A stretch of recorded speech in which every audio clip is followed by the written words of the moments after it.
Right, we live proper. Live?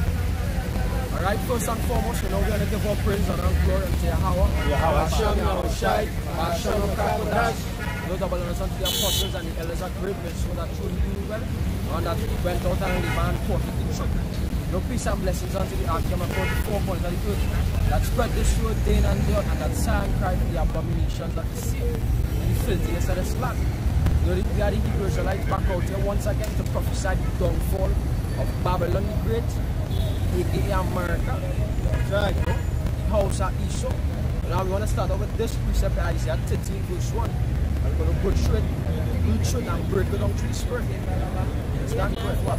If it's the book of Isaiah 13 verse 1, reads the burden of Babylon, which Isaiah the son of Amos did see. Right, the scripture said the burden of Babylon. Our burden is something like it heavy that weight and it keeping it down.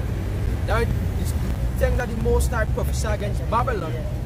You know, it would make Babylon not prosper because it's evil and judgment he prophesy against America or Babylon. You understand? Brother? If he up a banner upon the high mountain, exalt the voice unto them that shake the hand, that they may go into the gates of the noble. Yeah, Psalm 60. Psalm 60 and verse 4. Thou was given a banner to them that fear thee, that it may be displayed because of the truth. Selah. Understand? Right now, who is that banner? Who is that banner? The Israelites coming out here. Who is that banner? We are the ones that claim to come. We are the mouthpiece of Yahweh Hashem Yahushai. Understand? We bring on the prophecy and things to come. And that's a very important thing. That people that, you know, they're growing up and they're not doing what they want to become or what they want in their life. Understand? But we are the ones that have, you know, the prophecies of Yahweh Hashem Yahushai. We're telling you what's going to happen to you. We're telling you the future. We're telling you the past, the present, and the future. What is to come. And that's a very important thing. Isaiah 53 and 1. Who had believed our report? Who had believed our report? This is what the scripture says. If even they believe, guess what? They're not going to shake our faith because the Lord only wants a few. The scripture says, yeah, left a remnant. A remnant means a very small number. You understand? A remnant is not a multitude. Just like that Muslim man would today say, even when I grow up and I don't know nothing about God. From the time I see a multitude in Islam, I know that is the way. Say, that's like bullshit. They're not according to the Most High. If you watch through the Bible from the beginning to the end, Most High always like a few rather than a great number. Psalm 63:16. Most High always wanted a few. Isaiah 53 verse 1. Who had believed our report, to whom is the arm of the Lord revealed? Well, let's read that quick. This Psalm 34 verse 16. There is no king saved by the multitude of a host. A mighty man is not delivered by much strength. Exactly. There is no king that is delivered by the multitude of an host. But I'll show you the strength and the power that you're supposed to have. It's supposed to come from the Lord. Not in numbers. You don't get strength from numbers, you get strength from the Spirit of the Lord. That's why what the scripture says, Saul killed thousands and David tens of thousands because their power coming from the Most High. You understand? But as the scripture says, who had believed our report? No one is going to believe our report. What the Lord saying, Habakkuk, I shall work in your days that, hey, if you're going to see another day, and that's what the Lord showing you right now. The Lord showing you men coming out here and prophesy, teaching you who you is, teaching you how to turn onto your power, and you people ain't taking heed. Why are you not taking heed? The Lord wants you to take heed. Understand? Somebody give Isaiah 40. Isaiah 6. Lord don't want you to take heed.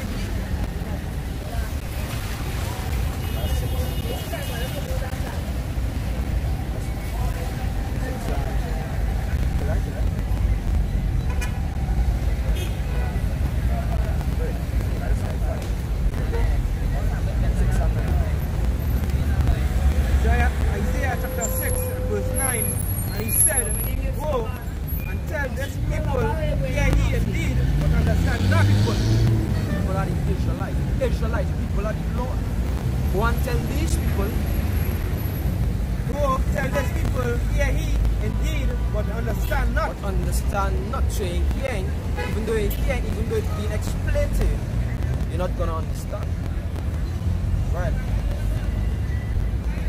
And see ye indeed, but perceive not. See ye indeed, but perceive not. You see people see the missiles being created. They see them bringing all the technology and the chip. Yet still they're saying the chip is not the mark of the beast. Yet still they're saying that they're not going to use those missiles. People will create things and test it out just to pack them up in like ornaments. They test out things to use. Now when they make a new vehicle, what they do? They give it a test drive because the plan is to sell it so that people could use it. You understand? And you see they're using missiles. It's just they're not using ICBMs. They're not using intercontinental ballistic missiles right now or nuclear missiles. But you see they're using these missiles and it's just not causing as much devastation as the one that this America and Edomite's gonna get. But you see it and yet still not perceive it. Right. Make the heart of these people fat and make their ears heavy and shut their eyes lest they see with their eyes and hear with their ears and understand with their heart and convert and be healed. Yes, but the Lord does not want you. He said make the heart of these people fat. What I mean, the mind. The word heart here is the word loving people, which means the mind. The mind. You can't think properly. You don't get that spirit to think. You don't get that spirit to diligently research or to be into the Bible. He gave that spirit to love song, but to love sin, to love the party, to love adultery, to love wickedness. He never gave that spirit to diligently seek out the things of it. You understand? Come on. Then said I, Lord, how long? He answered, until the city be wasted without inhabitant. Until the city be wasted, until destruction come. As the scripture says, they shall know it through death, after death through pain. You understand? Until the city is being wasted, meaning until you die, you ain't gonna receive it. They can't receive it anyway. It's the kingdom. They can't receive the word of the Most High. They can't understand it in the kingdom. You're not gonna understand it now. The Lord don't want you to convert him. Zechariah 12 and 13 and 8. Continue. And the houses without man, and the land be utterly desolate. And the land be utterly desolate. This is Zechariah chapter 13 of verse 8. It says, and it shall come to pass that in all the land, saith the Lord Yahweh, 2 parts therein shall be cut off. 2 parts therein shall be cut off. Meaning the majority or the major part, greater number, gonna die. That will cut off means die. You understand? 2 parts then shall die. Right. But the third shall be left therein. But the third shall be left there. Who is that third? The elect. You understand? They're gonna even though 1 or 2 of us might die, because as the scripture says, you know, some of us gonna be martyrs, the Lord said. Guess what we're gonna do? We're gonna what? Resurrect. We're gonna resurrect. So we die like church. We die like, you know, I'm perishing like getting the judgment of the ungodly. But the rest of it. Verse 9 says, and I will bring the third part through the fire, and will refine them as silver, as refined, and I will try them as gold, as tried. They shall call on my name. Say, I will hear them. I will say, it is my people, and they shall say, the Lord Yahweh is thy power. What our fire represents, the affliction. What the Lord doing is actually humbling us. And when the Lord humbling, the word humble goes back, and the word humility means has synonymous. It's synonymous in nature. So what the Lord doing? Shaming us. The Lord shaming us. What the Lord didn't give us riches. What the Lord gave us is His words, which we love. That is the food convenient unto us. You understand? The Lord gave us wisdom, understanding, and knowledge, but He make us look shameful and make these people eyesight. You understand? The Lord says He will save us by the foolishness of preaching. And then he also say what? The wisdom of the foolishness of the Most High is wiser than the wisdom of men. So we look foolish in their eyes, but we still wiser than all of them. What the scripture say? Before honor comes, humility. Humility come before honor. Yeah. Understand? Because you know, a couple of days ago we had riots in Trinidad. What? It's two-third Jacob, because I always say it's black and chicken. Yeah. It's two-third Jacob that don't have the faith, don't have the understanding, right? On why they being oppressed, right? So they what? So what? They decided to fight against the prophecy, because basically they're fighting against the police. But the scripture said that the powers that be, they were set up by the Most High, right? The scripture said, agree with your adversary quickly, but no, they're trying to fight against the adversary. And what you saying? When I was talking, I said that was out of itself. I said because they're going against a force that was ordained by the Most High. Basically, they'll get shut down. You understand? They'll get shut down because they're ignorant of the wisdom of Yahweh Hashem Yahushai. So we still wiser. The scripture said to us, he said, "What? Agree with that adversary. Agree with that adversary quickly." Right? So we know how to deal with them. They are adversaries, right? But the scripture also says that there are no terrors unto what? Good work. And this is our good work. Alright? I can bring it out. It says Romans 13 and 1, let every soul be subject unto the higher powers. It says, but this is the higher power basically starts with who? Elite. The elite, Esau, Edom, right? It says, for there is no power but of the Most High. The powers that be are ordained of the Most High. Right? So Esau is our power that ruling over the whole earth. Right? They set up the kingdom just like the ancient Roman kingdom. Right? In the ancient Roman kingdom, what they do? They set up officers, overseers. Right? We can prove that. Somebody go to first Maccabees from Babakasha. Right? They set up the overseers. Go to first Maccabees, chapter 2. No, chapter 1, Salakia. And verse 51.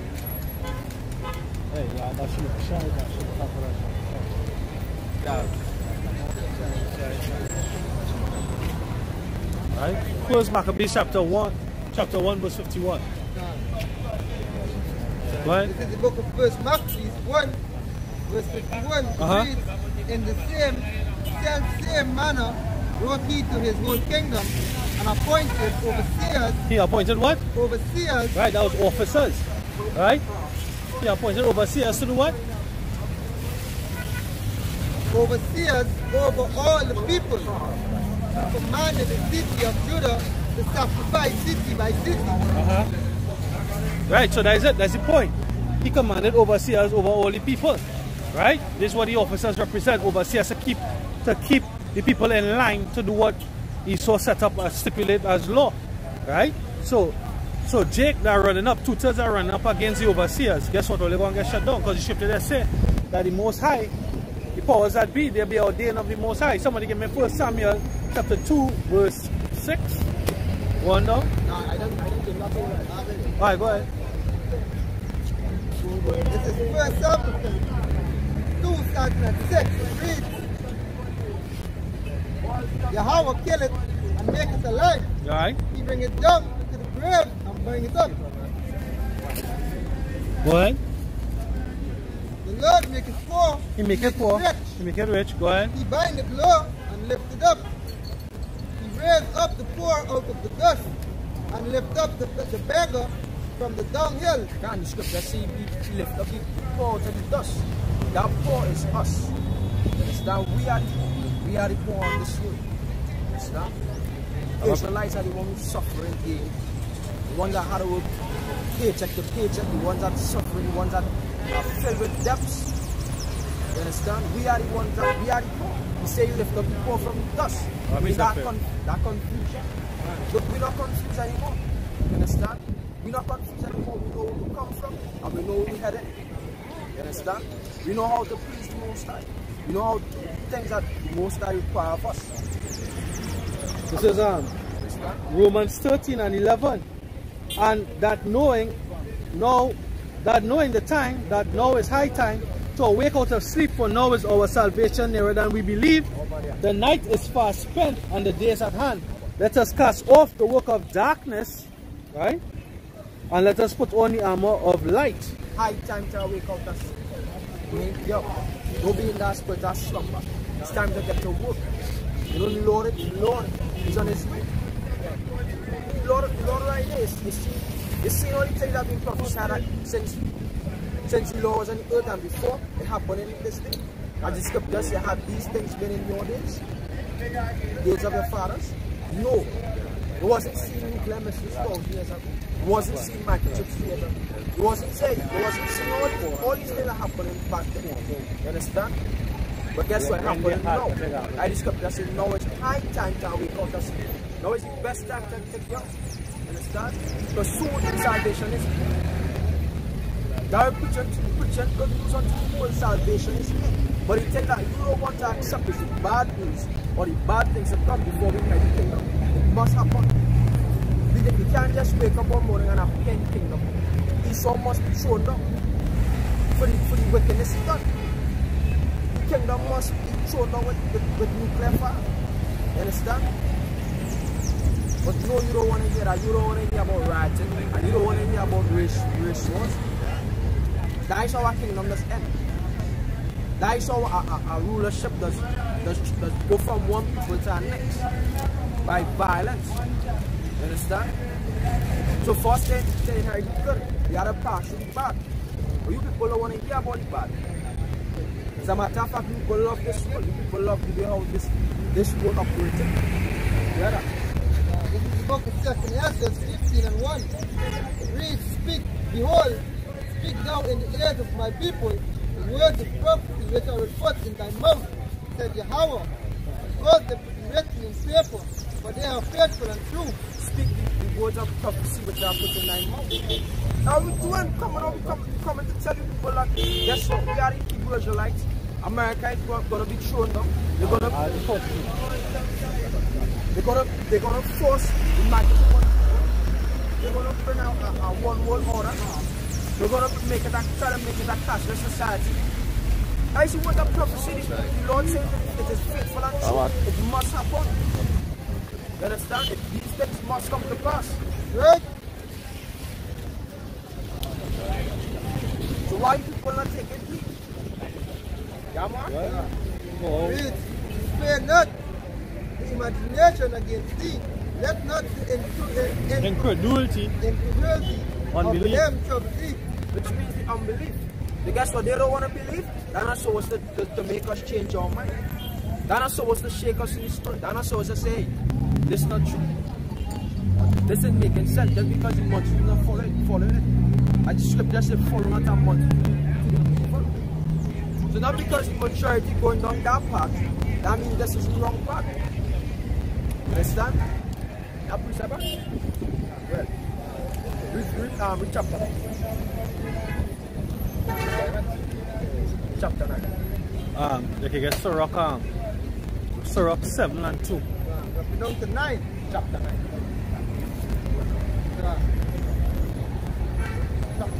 Second Ezra 1:9 it reads, he answered me then and said, measure thou the time. Second Ezra 9 and 1, he answered me then and said, measure thou the time diligently in itself, and when thou seest part of the signs pass, which I have told thee before, then shalt thou understand that it is the very same time. So what we are, we are given the role of watchmen. The Lord said measure out the time. Measure out the time what? Measure out the time diligently. Diligently. Meaning it's supposed to be seeking signs. It's telling you, hey, this thing happening, you know, hey, that what the scripture spoke about. So that is how we know that we are in the time. From the prophecies, we're not just guessing. We're not just coming out here, you know, trying to occupy our time. Coming out here because we see the things coming to pass.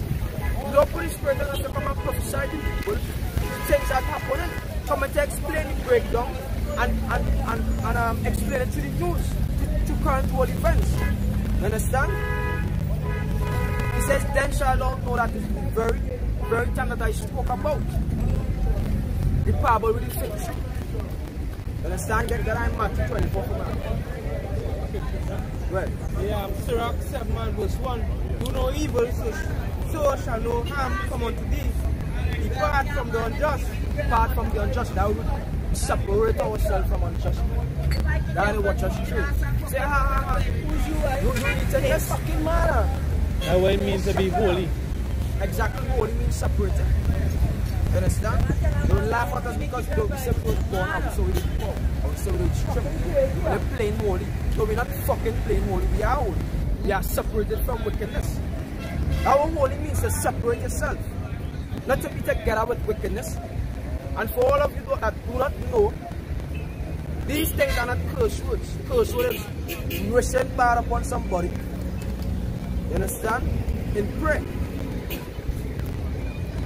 So it have nothing wrong with using the word fuck or asshole and these kind of words. Bitch. And bitch. That is the next thing you people are brainwashed. Till they don't even know who you are. They tell you people that you are what? Africans. You are what? Caribs. They give all sorts of different names. Just to hide in a bubble, just to hide confused. They always call this place Babylon. Babylon what? Great. Babylon means what? Confusion. People don't know who you are.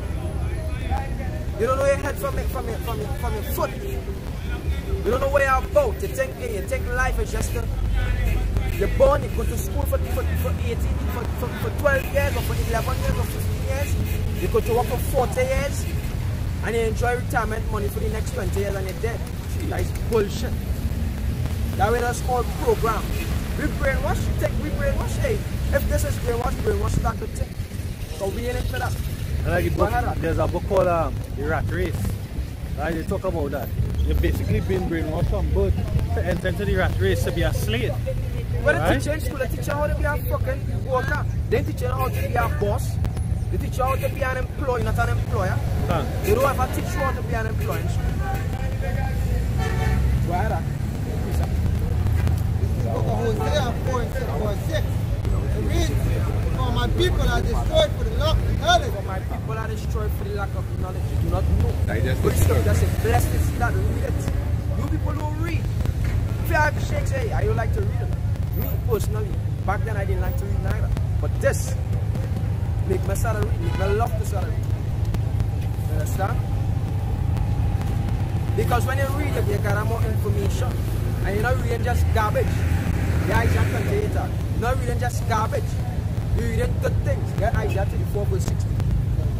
Isaiah 20 and verse 8. Yeah, verse 8. Isaiah 8:20, sir. Isaiah chapter 8 verse 20.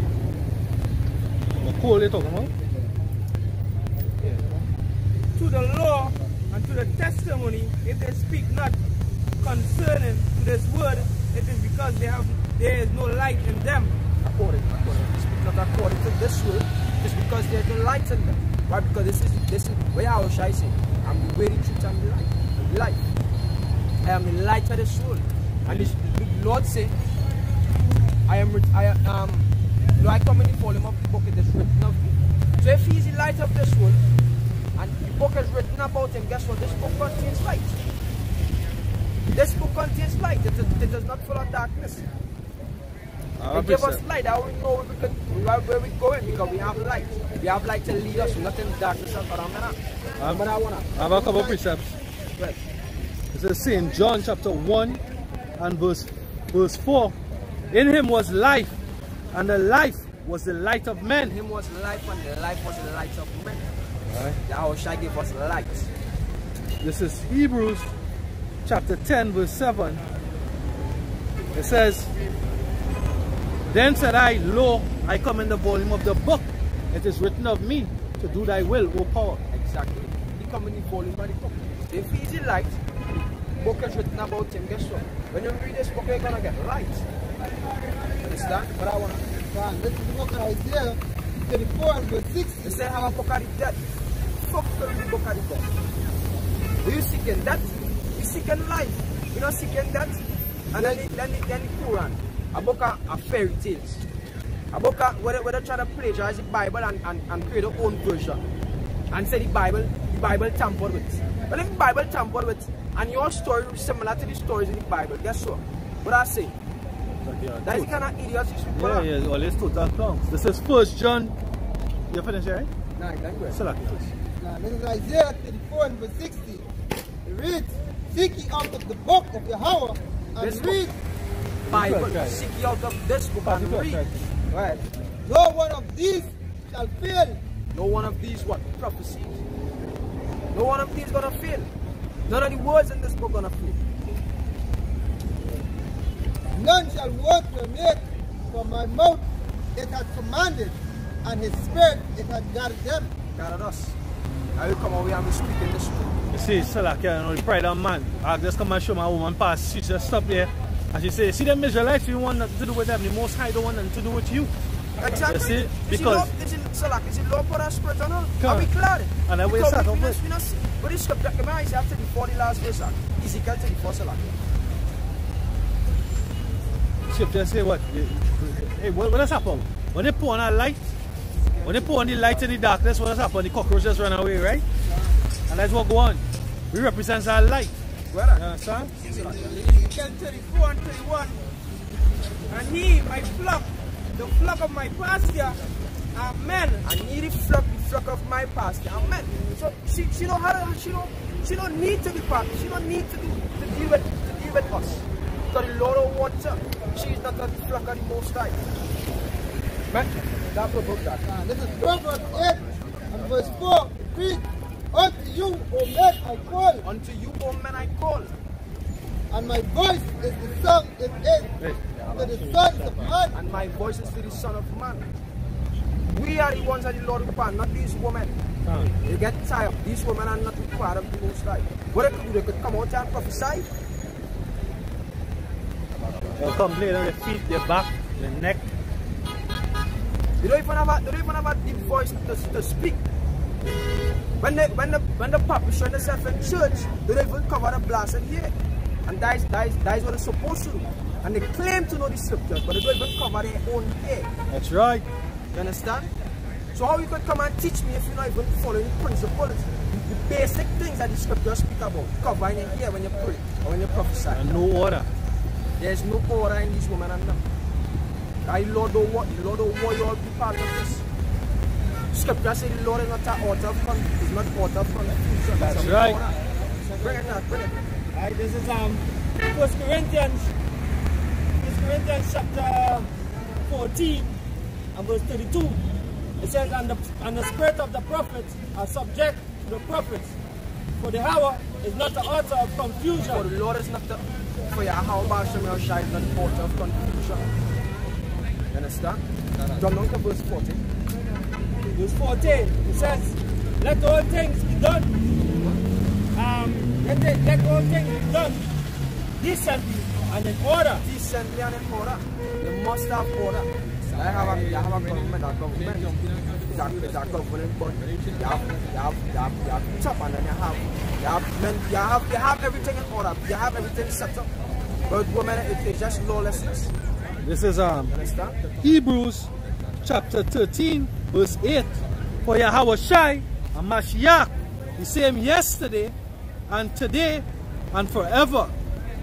So the laws ain't changed concerning that. What's going back to 1 Timothy chapter 2. Right? Because you all wasn't set up to teach, you all was set up to keep the house.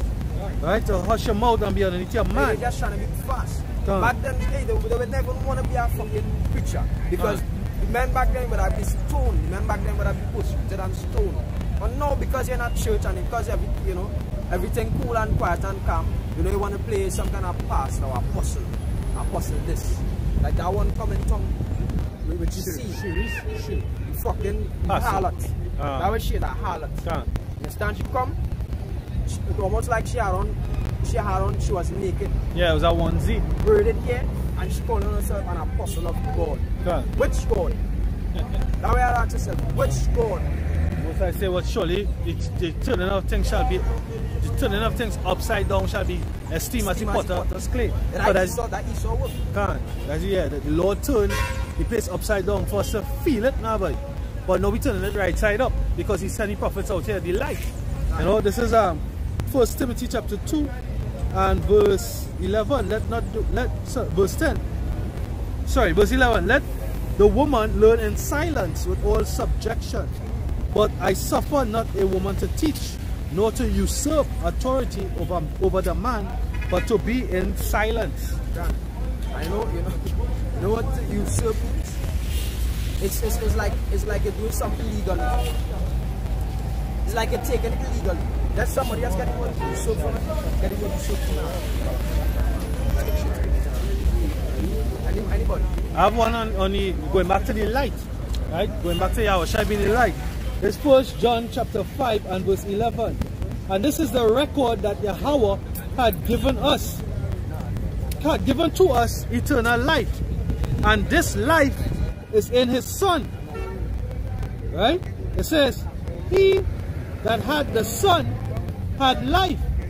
And he that had not the Son had not life. Right? Yeah, so there's the record that the Most High gave us of eternal life, Yahushua. And the Lord said what? To kiss the Son. Right? This is Psalms. This is Psalms chapter 2. That's not But what you so great.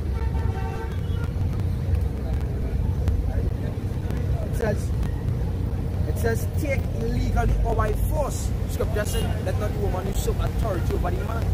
Take illegally or by force. It's not supposed to be done. That is not the right order of things. You know, they're not supposed to be over a man. And what who get them that right? Esau get them that right. the devil. They don't to be equal. The deceiver. Gender equality. Gender equality. A woman can never be equal to a man. You just watch them and they can see that. They had a stoop, we had a stand. That alone should say something. What subject does do when he comes before a king? Bow. What are they supposed to be bowing? They're not supposed to be stand tall like they could comfortable with us. And when they do comfortable with them, guess what? Who they call? Esau again. Cups. You understand? Who are that? Yeah. Nah, we were. Who are? I want that to Before chapter 8 and chapter 9 and verse 13, the foolish woman is clamorous. She is simple and with nothing. Foolish woman is clamorous. She's simple and with nothing. You don't know. They just like to speak. Now when they're protesting, all they could fucking say, they don't say we protested for our job or we protested for your rights. All they say is all they're wicked. They just like to talk. That's all they like to do. Talk. They will just see you come home late in the night, you're asking them if it's an extra work to do. Nah, it was my next woman. Alright, fuck it, that was my next woman. You could do something about that? Can you do something about that? Because a man's supposed to be able to have more than one wife, have more than one woman, but the whole wife just means woman. You understand? But again, the devil, the deceiver. You understand? Go ahead. This is Job chapter 39 and verse 17. It says, because Yahweh had deprived her wisdom, neither had he imparted her understanding. The Lord didn't give them. The Lord didn't give them that extra. That's why he gave us the leadership role. If he gave me leadership role and he gave me wisdom, why? And you have to follow. All you have to do is listen. That way he gave you 2 ears to listen. He gave you a fucking mouth to speak so much. He gave you a mouth to ask questions. Not to tell a man what to do. To ask a man what to do. That way he say help. Not a leader, help. Adam was given a help, not a fucking leader. Adam is a leader. He never make Eve name all the animals, name all the creatures. He make Adam do that. You understand? He gave Eve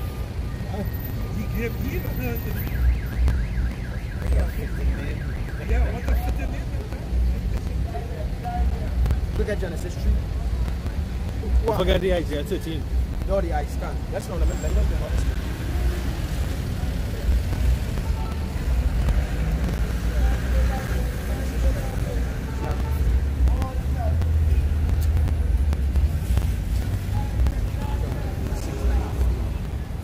Genesis 3 and verse 16 it reads, unto the woman he said, I will greatly multiply thy sorrows, and the conception in the sorrow thou shalt bring forth children, and thy desire shall be to thy husband, and he shall rule over thee. He shall rule. He shouldn't. It doesn't say he shall help you or he shall follow you. He shall rule. To rule means to lead, to tell what you.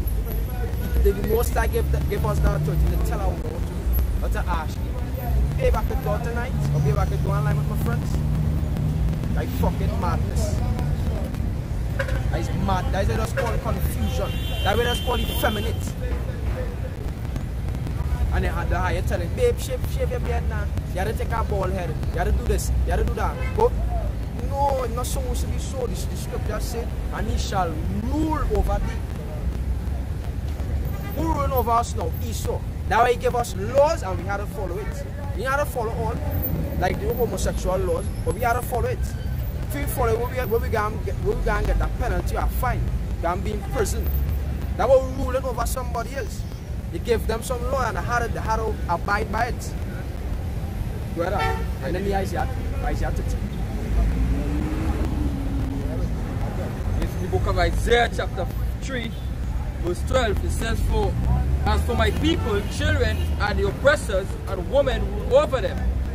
O my people, they which led thee caused thee to err." They which lead thee caused thee to err. The children that are the oppressors is Esau. Exactly. Edomites. Like the fucking plague. It says, "And destroy the way of thy path."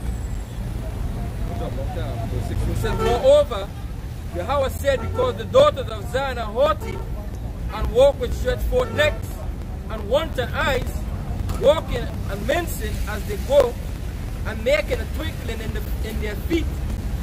Therefore, Yahweh will smite with a scab the crown of the head of the daughters of Zion." Shit. Almost 99. Alright, I'm going to be a little lenient.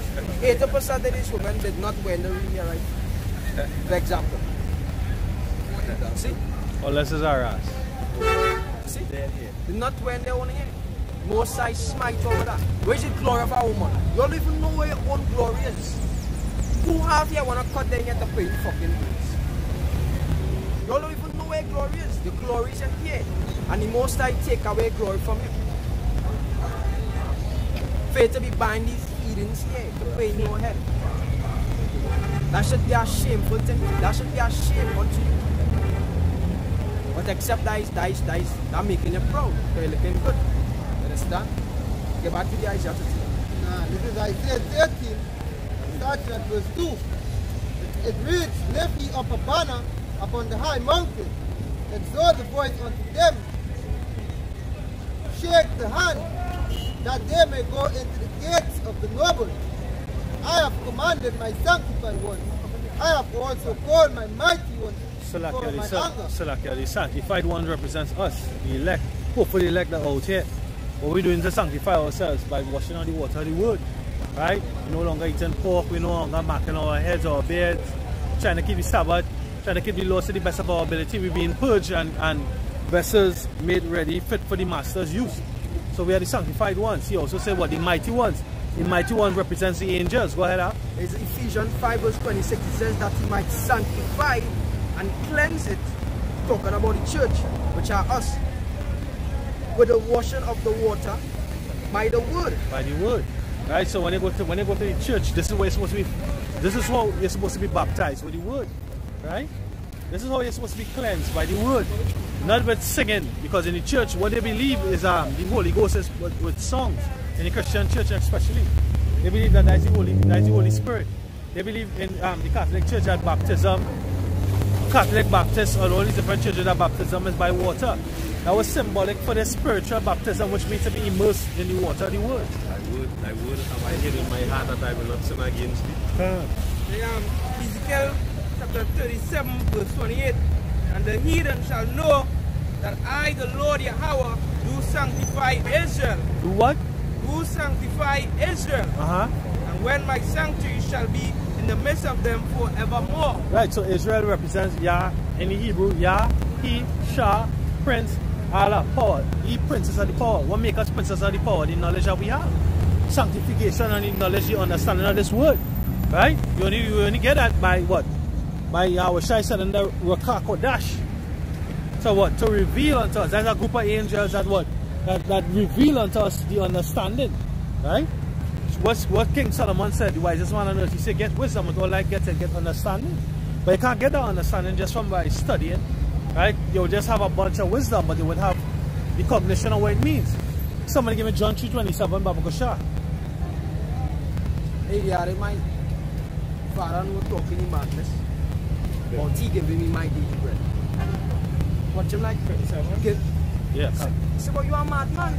This work important. This work putting money in my pocket. You know the most I putting money in my pocket. Because if that work closed down, we can't do the next fucking work. Scripture says, man shall not live by bread alone, but every word that proceeded out of the mouth of Yahweh. I keep our income in front of the most I. Scripture said this is riches, more desire than rubies and gold. Wisdom is more to be desired than rubies and gold. In fact, I don't know if I quoted it right. But the point is that this is more important than what we're speaking about. You can't tell me you're giving me my daily bread. You wake me up this morning. Understand? Like madness. What? This is John chapter 3 and verse 27. So John answered and said, a man cannot receive nothing except be given him from heaven. Except it be given to him from heaven. So the Most High had to send for them angels, the Rakako Dash, to give it that understanding. Right? For it to sit down in the seat of appetite, your mind, your lab. Right? This is this is Proverbs. This is Proverbs chapter.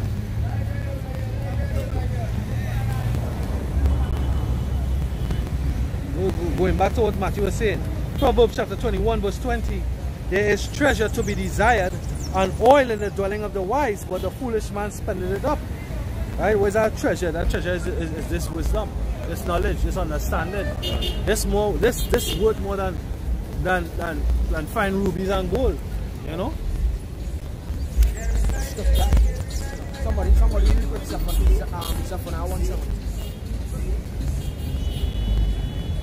This is Zephaniah chapter 1 verse 17. And I will bring distress upon men. 18. There is Zephaniah chapter 1 verse 18.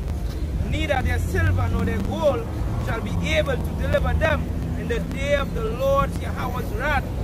And that's what we are approaching. Neither their silver nor their gold shall be able to deliver them in that day. So guess what? You can gather that as much as you want.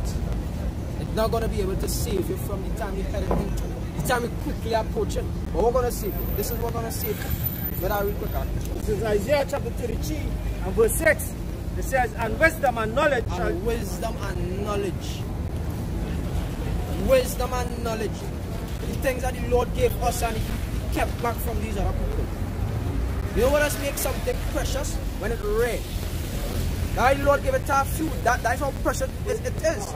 That we're supposed to see it as something, hey, a gift, a privilege. Because it was not given to all. The reason gold more precious than silver is because it's not rare. Harder to find. Harder to find. Understand? And the Lord said, shall make a man more precious than the fine gold of coffee. But continue. Isaiah 33 and 6. And wisdom and knowledge shall be the stability of thy times and strength of salvation. Strength of salvation. Now we're going to be able to guide us in the day of trouble, in the day of destruction. You're not going to be able to spend any money. That actually going to make you be able to enjoy, because the scripture says, he that enjoy it unto the end. Right? The strength of thy salvation. When you look up, you would, that strength and it go back to stability. You'll be stable. The scripture say that there will be like trees planted by the rivers of living water. Right? So they're going to have roots that are fed and nourished. We're going to be fully confident that at the end of the day, once we rebuke whatever sacrifice, if we have to literally give up our lives for Yahweh Hashem Yahushai, we're going to inherit a kingdom with much glory and much praise. You understand? You see, one thing that's going to destroy these people is the fact that trouble taking place. We in time of Jacob's trouble. See, like we in time of Jacob's trouble, and they're thinking that this thing is gonna end, or even if it ends, we're gonna get back good. No, when it ends, the kingdom gonna be taken by the Most High. The righteous gonna be saved, and the wicked gonna perish. You people don't know that, but we have that understanding. We have that wisdom that the next people to rule on this earth are the Israelites, and they're not going to make it as a wicked man. You understand? You're not going to make it as an unrighteous man. 1 Corinthians 9 and 6 and 9. Shalom, Yabashim, Shai Prakata.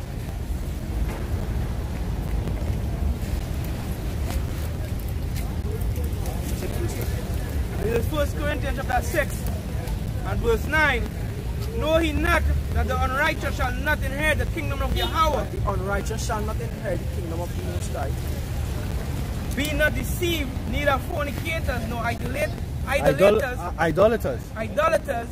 nor adulterers, nor effeminate, nor abusers of themselves with mankind. That's homosexuals. Same thing will go for lesbians. Nor thieves, nor covetous, nor drunkards, nor revilers, nor extortioners shall inherit the kingdom of Yahweh. Where he said, be not deceived. You people think you can commit all kind of sin. And you know, when destruction comes, just go and say, Lord, forgive me.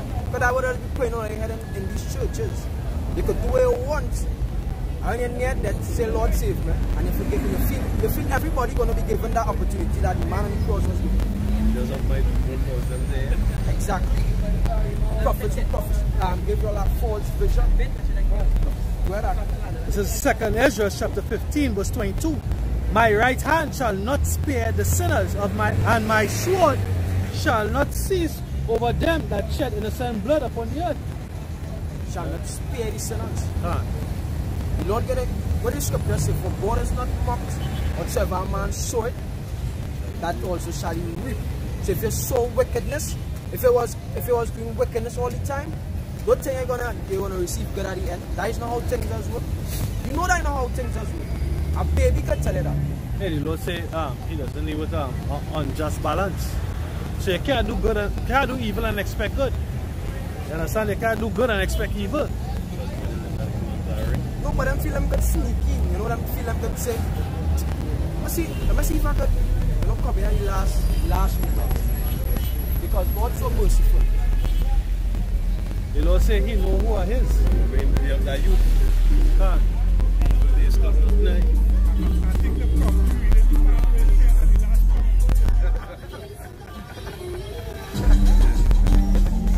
Revelations 22 and 12.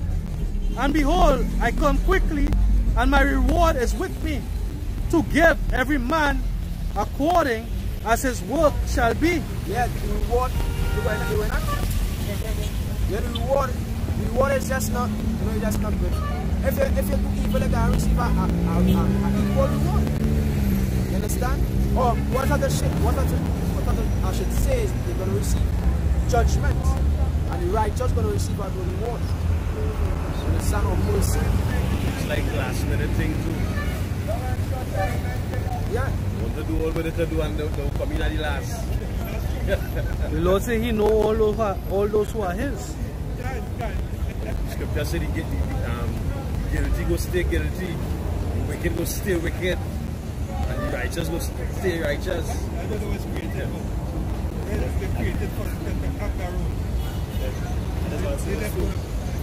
I'm a precept. Go ahead now. Well, the scripture say, I say, I pray for them, I pray not for the world. And what the word pray means to beg. So which means that Messiah, he wasn't begging for you. So you was put in that seat to receive judgment. That's right. This is Ezekiel chapter 7, chapter 1. Moreover, the word of Yahweh came unto me, saying, Also, thou son of man, thus saith Yahweh power unto the land of Israel. And the end has come upon the four corners of the land. Now is the end come upon thee, and I will send mine anger upon thee, and I will judge thee according to thy ways, and I will recompense upon thee all thine abomination. said the end, when they talk about the errors of the world, they talk about the end of our rulership. Right? Which follows in another rulership. That's how things are this one. The world is never end. A lot of people think it's the end of the world. You know. That's the world of it forever. Yeah. After Bishop, they Proverbs chapter 8 and verse 34. Blessed is the man that heareth me, watching daily at my gates, waiting at the posts of my doors. For whosoever findeth me, findeth life, and shall obtain favor of the Lord Yahweh. But he that sitteth against me, wrongeth his own soul. All they that hate me, love death. All them that hate Yahweh Hashem Yahushai love death. This is Ezekiel chapter 12 verse 14. For the Most High shall bring every work into judgment, and every secret thing, whether it be good or whether it be evil. See, the Lord is a God of judgment. It's a God that brings good and evil. It's a balance. He's not going to rock on one side and only bring one good. He's also going to bring evil. Well, a lot of evil is amongst people. They're not going to realize until, they're not going to realize that it's the Lord who is doing everything until them missiles come. They're going to keep riding that prosperity train. They're not going to believe the truth until that judgment. It's like my old man tell me about home, but then he tells me, watch my tell me,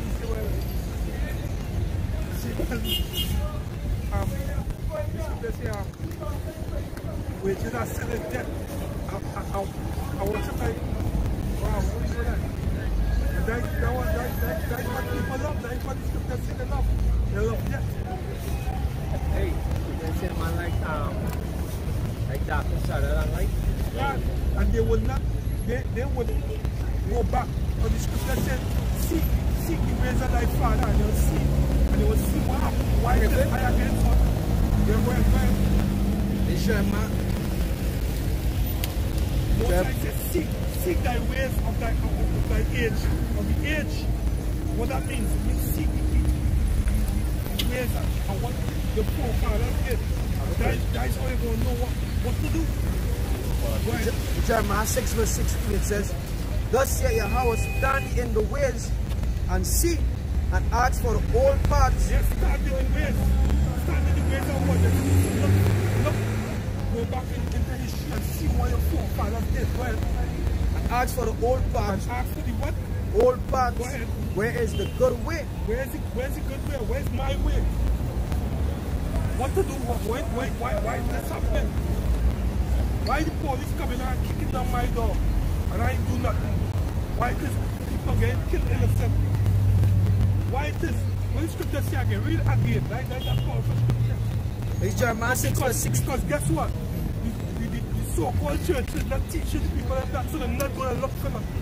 They're not going to seek, and we're going to seek. They're going to seek the scriptures. Some of the church, give me that old time religion. No. Christianity is a bunch of hypocrisy. They sing songs and they don't even understand what the song means. You know? Is that good feeling thing? Yeah, it's a good feeling thing. No, you listen to the words and understand what it says. That's why understanding it's important and imperative to read it. For example, let's before I bring the scripture again. My wife says she likes to go to church to sing. I just show you. Yeah, they go to church and learn how to exactly. Church to sing. Hey, these people, I don't know. That I know. You know what? The most I say, put that veil and they can't sing. That's all right. Before me. In Jeremiah 6 verse 16 again it says, Thus saith Yahweh, stand ye in the ways and see, and ask for the old paths, where is the good way, and walk. Where's that good way? The law, statutes, and commandments that the forefathers used to keep on. And walk therein, and ye shall find rest for your souls. Yeah, that's where you're going to find your rest. You're not going to find rest if Black Lives Matter. You're not going to find that rest. You're going to find rest when two gangs come together. Yeah, you're not going to find rest in burning anything in the streets. You're not going to find rest. What you're going to find is your death. They're going to find that you're dead because the Most High sanctioned that for you. Okay. Go ahead. But they said we will not walk therein. Yeah, that's what they said. They said no, we would rather walk in our own ways. I think that is in Isaiah 30 when they do things up on the own. Isaiah 30 and 9. That's not it. Come on, get it from it. Yeah. The Isaiah 30 verse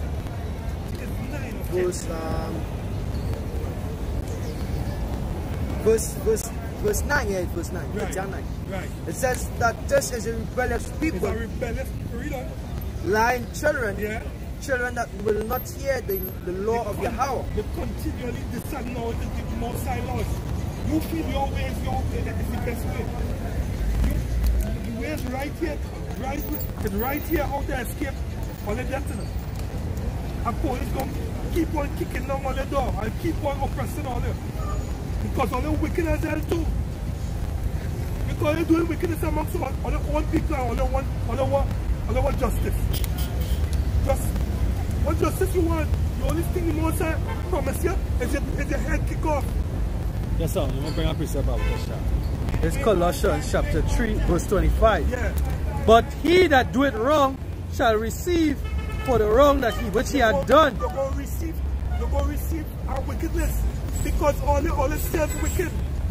You talking about Black Lives Matter, all you want to match up and you're going to burn up people thing. You're burning up your own people thing and talking about Black Lives Matter. Black Lives Matter. There's something wrong with all about Only one Esau killing. only one Esau killing all that. Black Lives don't matter. Let's finish this one. Oh, Black Lives Matter and Esau killing all that. 45. Isaiah 30 verse 10 it says, which say to the seers, see not, Yeah. and to the prophets prophesy not unto us right things. Exactly. You don't want to hear the right things. What you all want to hear is people dance, roll and you go and sing a song. Speak unto us smooth things, prophesy deceits. Prophesy what they like. They like deceits. So guess what? Most of them will keep on bringing them judgment and all this. Jeremiah chapter 17 and verse 10. Yeah. I, the Lord Yahweh, Yeah. search the heart. Yeah. I try the reins, even to give every man according to his ways and according to the fruit of his And doings. the Most High will give you according to your ways. Because you're doing wickedness and then you're crying oppression. You're oppressing your own people and then you're calling out for oppression. All them oppressing me. All this. And you are your woman and watch me. Jake that push your woman in front of them. That's why your woman get the bullet for you too. All you going to keep on intensifying and a lot of all you going to die. Yesterday I hear a Jake out here, he that soul letter. Yeah, hear how Jake talking, I listening to him. Hear how Jake talking against your people. He gonna bullet all of them. He gonna rain bullet on all of them. Because all the wicked, one side put under his spirit. He's a Jake, but he gonna kill all of them. And all you gonna see Black Lives Matter. All the own people gonna kill all of them. The Most High gonna put that spirit on them. And he gonna bullet down all of them. Line all them and bullet all of them. Some niggas in Trinidad. That's why. Listen, Jeremiah chapter 2 and verse 19. It says, thy own wickedness shall correct thee, and thy backsliding shall reprove thee. There's a head chopper, the guillotine.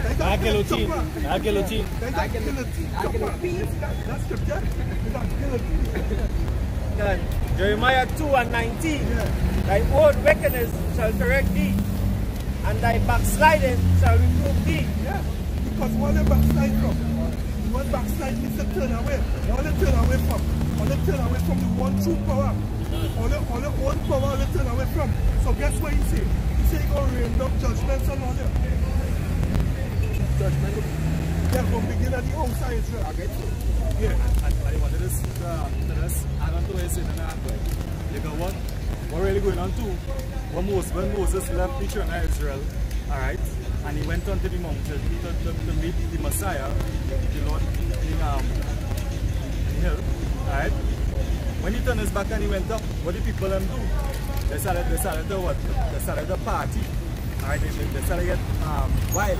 Yeah. You understand? And when Moses came back down now, alright, with the covenant, with the blessings and the laws, statutes and commandments, you understand? They didn't want it. And what went on? Moses said the Levites, you know, arm yourself, and everybody who don't choose the Lord's side, put them to death, and they kill every man, child, and everybody get killed. Exactly. You understand? And that is exactly what go on, because the Messiah, he is the one that is going to be on top Mount Zion coming back with the laws to sow in our mind. You understand? And what you say, he going to come back. You understand? So that's what went on with Moses. You understand? It was some symbolic also. But the Messiah, he gone and look what's going on right now. You know? So when he come back now, he can do that same thing. That goes back to Ezekiel 9 and verse 4. You understand? When he says kill everybody who didn't accept his ways. You understand? They're not going to get because spiritually they're lost. Let us And they don't like Let us blood be upon us and our children. It's 1 Peter chapter 4 verse 17. The time has come that judgment must begin at the house of the Most High. And if the Most High, Yashala, which he is the power, Israel, as a people. And if it first begin at us, what shall the end of them that obey not the gospel of God? Right, them is the two-thirds. And what could be the judgment of them? If all the judgment is that, what could be a heathen, right? Yeah, but you know what I mean? This thing for wickedness. Why they do wickedness, right? Why they get it? In Romans chapter 13 and chapter 1, let every soul be subject to the higher powers, for there is no power but of the Most High. That's 13? Yeah. It says the powers that be ordained are of Yahweh. Right, those same police. There's a power that ordained by the Most High. Go ahead. It says, whosoever therefore resisted the power, resisted the ordinance of the Most High. It says, and they that resist shall receive to themselves damnation. It says, for the rulers are not terror to good works. The rulers are not a terror to good works. Because they were doing good works, they would not be a terror to all them. Those police would not be a terror to you all.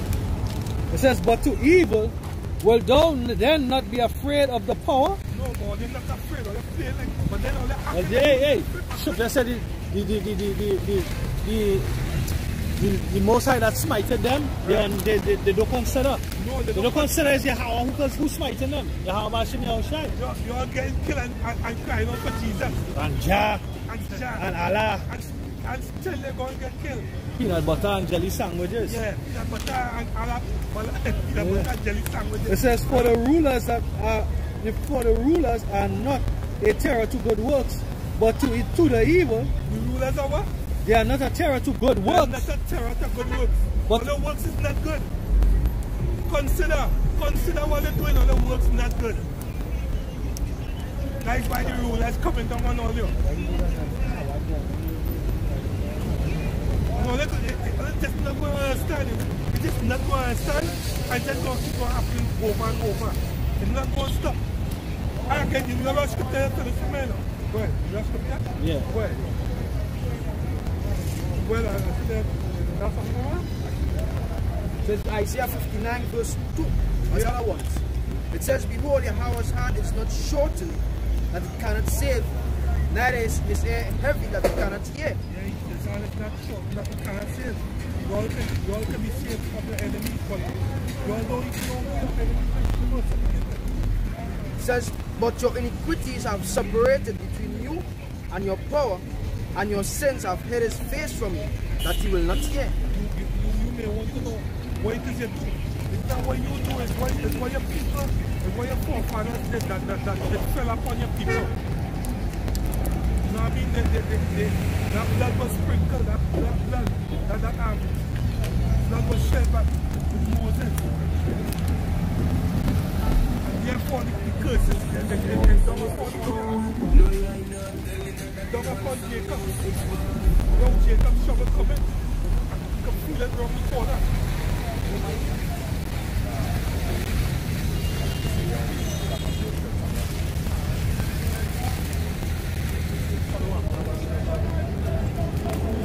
Yeah, we can feel Jacob's trouble around the corner because why? We measure the time diligently. We're looking at the time and we're looking at the see what's going on.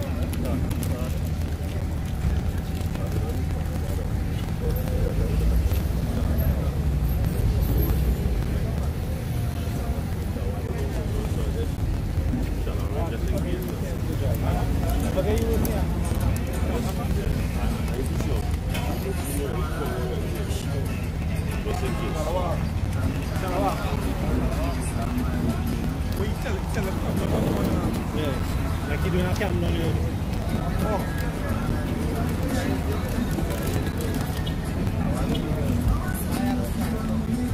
which one is that? Contract? Alright.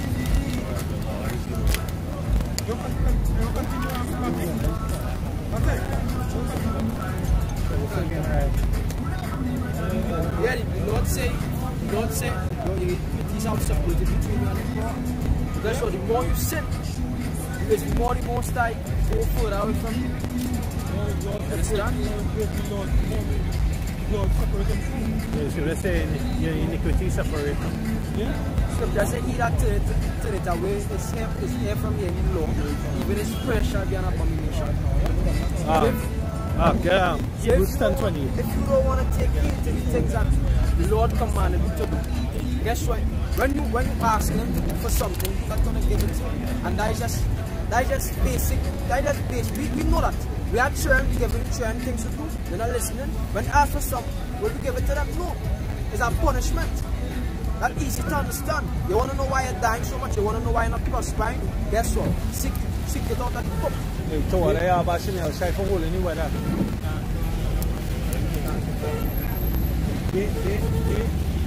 not to tell the Lord to stop his hand from doing that. You can't cry out to the Lord, that's the Lord's hand. It's the Lord's hand doing that. Just deal with that now.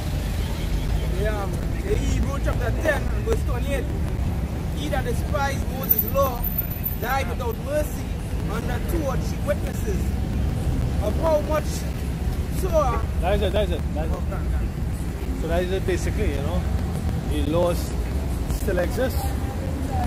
Right? Order still exists. You understand? The law brings forth what order? Collab.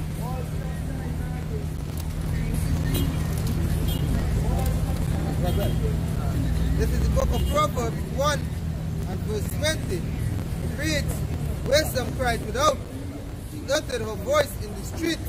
Which is what we're bringing forth, wisdom. Wisdom cried out, she uttered the voice in the streets. Will you hear a voice say, to this I am wisdom? No. It's the man of the Lord coming to speak unto you. And that's how you know it's wisdom. Because we're teaching it to obey the Most High. The fear of the Lord, what the scripture says, is the fear of the beginning of wisdom. The fear of the Lord, to fear the Most High, to fear the one that did it. Give you all kind of judgment that controlling you is wisdom. It's just as simple as that. If they say a man's going is not of his own. God. The Most High direct his step. It reads, she cried in the chief place of concourse, in the openings of the gate. Which are where we are. There's like a hub. Both north, south, east, west from here. The chief place of concourse, the chief place of business. Where many people are gathered. Not in a building where only 30 or 50 people could go. You're not supposed to hide this, you're not supposed to declare it, you're supposed to bring it forth. Right. Prophets never used to go in a corner and speak to one person. No, they used to go in, what they used to go? The king's court. That's what they tell you, most of them to leave from here. You don't want to hear that. Go and prophesy somewhere else. Because no one come to prophesy, it's bad news. Understand? Continue on. In the city, uttered her words, saying, how long, except once, when he loves simplicity? How long is simple ones when he loves simplicity? How long you will see it doing something and it's not working for you? And it only represents depth. It only represents sorrow, pain, distress, anguish, hot head, headaches. You're not prospering from it. How long will you love simplicity? What Christianity do for people? What Islam do for people? What Obia do for people? Nothing but distress. Nothing but pain. Nothing but headaches. What is word that for us? Will give us comfort. Give us comfort. You understand? That Lord, what the Lord says, send me the comforter. This word give us comfort because we have a peace of mind now. You understand? We might have a little headache now and then. This world really bullshit that we see going on, but guess what? In this world we are comforted because we know that we have an end to this kingdom. We have an end to oppression. You understand? We know that we have a deliverer. How shall I come in to save us from what's going on here right now? But you people don't know the Lord. You people think that they're going to be oppressed forever and ever and ever and ever. This is not going to stop. Guess what? All the greatest kingdoms that ever existed had an end. And the end was a sudden end. You understand? This is the book of 2 Ezra, chapter 5. I will start at verse 46. And it said, and he said unto me, ask the womb of a woman, and say unto her, if thou bringest forth children, why doest thou it not together, but one after another? Pray her therefore to bring forth 10 children at once. And I said, she cannot, but must do it by distance of time. And that is the point there. That is what the Most High does, as the brother talk and say about the different kingdoms. That is the Most High does deal with all of us, with the different kingdoms. You understand? And he said, then said he unto me, even so have I given the womb of the earth to those that be sown in it in their times. Everything have its time. Why, you know, everybody can rule at once. That don't make sense. But guess what? The ones that are going to rule last, as you say, those who laugh last, laugh best. We're going to laugh last. But the scripture says also, better is the end of a thing than the beginning thereof. Our end going to be glad. Our end going to be peace. Our end going to be prosperity. The beginning of us was turmoil and sorrow. Slavery in Egypt, the wilderness, you know, rule for some years, captivity again, and up until now. But the end is the end we just consider. You understand? Go ahead up. The book of John chapter 16 and verse 20, it says, verily, verily, I say unto you, that ye shall weep and lament. We shall weep and lament. But the world shall rejoice. That is what we're doing right now. We weep. As the scripture says, what we're doing, sighing and crying for the abomination. That is not having a happy time. That is not laughing. The world laughing. Because they think their kingdom going on and going on and going on and things are getting better. And one day we're going to all have peace. They laugh. But guess what's going to happen? And ye shall be sorrowful, but your sorrow shall be turned into joy. Isaiah Psalm 35. But your sorrow shall be turned into joy. That was going on. That was slowly going on right now. Slowly, but at the same time, quickly happen. Because it might seem as though it's taking long, but guess what? In the spirit, it happened very quick. You understand? Because it's going to be sudden. And the scripture said the Lord is going to come at a thief in the night. You understand? Finish that. Verse 21, a woman, when she is in travail, had sorrow because her hour is come. But as soon as she is delivered of the child, she remembered no more the anguish for joy that a man is born into the world. And ye now therefore have sorrow, but I will see you again, and your heart shall rejoice, and your joy no man take it from us. No man going to take that from us. Why? Because the Lord going to give us a fleshly heart that we're not going to sin anymore. Oh, we're the bride, we're the woman, we're the bride. Yeah, we're the bride. We are about to be delivered. We're the bride of the almighty power. The almighty power. We're the wife of the almighty God. You people not thinking, people not thinking. And the scripture says, my people that not consider. You are the bride of the Lord, and guess what? The Lord is all powerful. You think our man has treated his wife not good? He has treated his wife good. So we expect for the Lord, not going to treat us good. Lord will treat us good. You see what I say? I know my Redeemer liveth and he is mighty to save. But I push up quick. This is the book of Psalms 30 and verse 5. It reads, for his angels, for his anger endureth but a moment, Salakia. In his favor is life.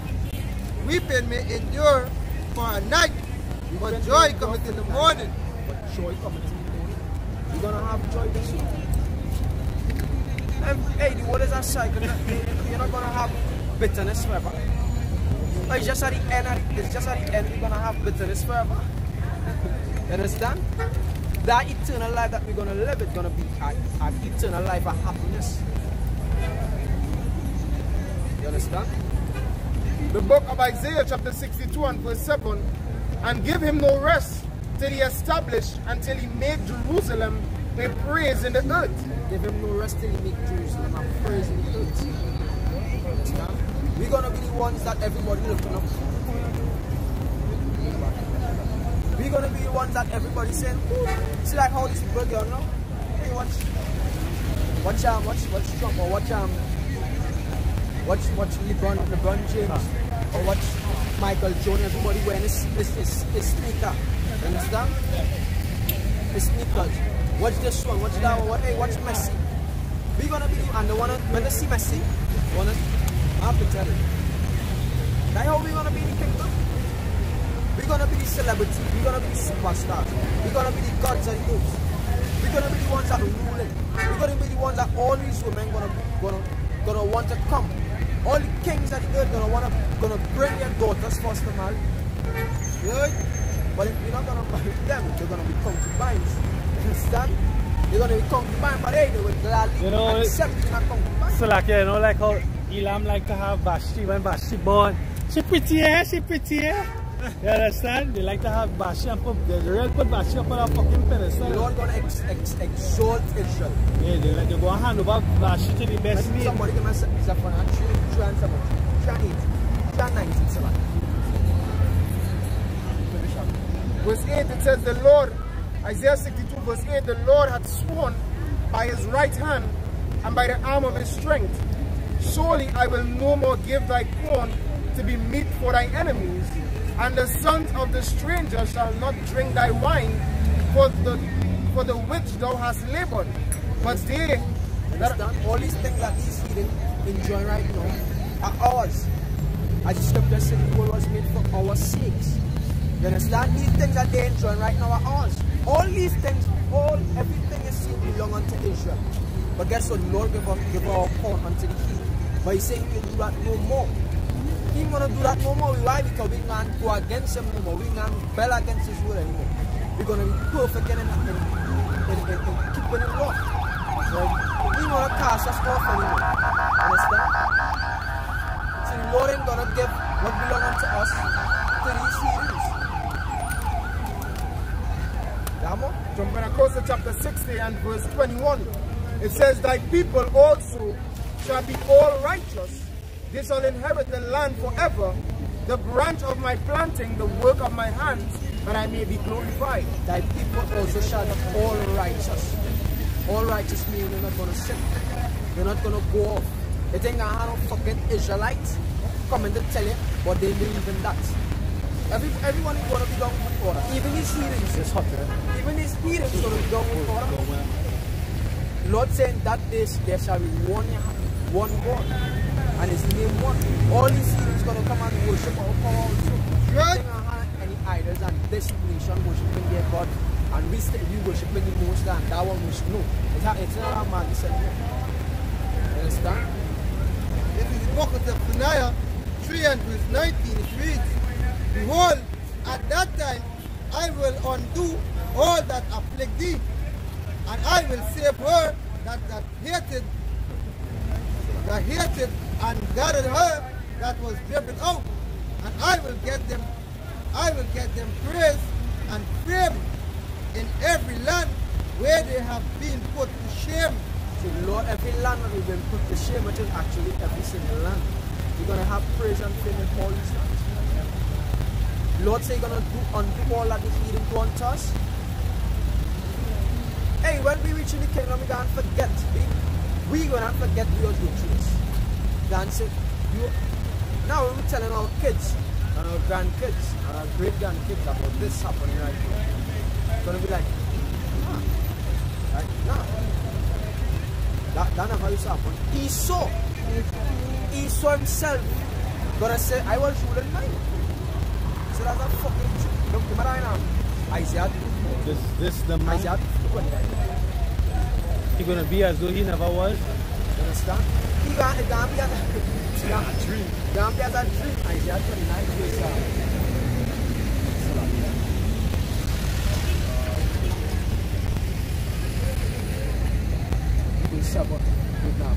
Yeah, verse 7.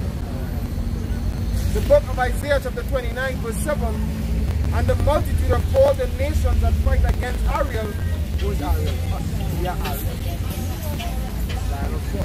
Even all that fight against her and her munition and that distress her shall be as a dream of a night vision. It shall even be as when an hungry man dreameth, and behold he eateth, but he awaketh and his soul is empty. Or as when a thirsty man dreameth, and behold he drinketh, but he awaketh and behold he is faint. So and, finish. and his soul hath appetite.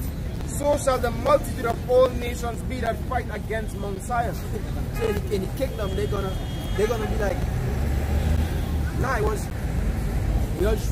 That was a dream. It was a fucking dream. You right now you might live in a dream. What the Lord said in Ecclesiastes, I think it's 10 and 7. 10 and 7. They didn't put too much back. This is a dream. This is actually a dream working in your favor. Yeah. Glitch in the matrix. Glitch in the matrix. Well, Ecclesiastes 10 and verse 7. I have seen servants upon horses. Start from 5. Starting at 5. Ecclesiastes 10 and 5. It reads, there is an evil which I have seen under the sun, as an error which proceeded from the ruler. You see that error? How could these ones that the most I despise the most? He set them way above and set the one that he loved way down. So like Ezra say that, second Ezra. Why? Lord, why? Yeah, because of your fucking iniquity. Because of the thing that we do in lifestyle that we live in. The second Ezra chapter 6, verse 56. So like verse 57. And now, O Yahweh, behold, these heathen, which have ever been reputed as nothing, have begun to be lords over us, to devour us. Have begun to be lords over us.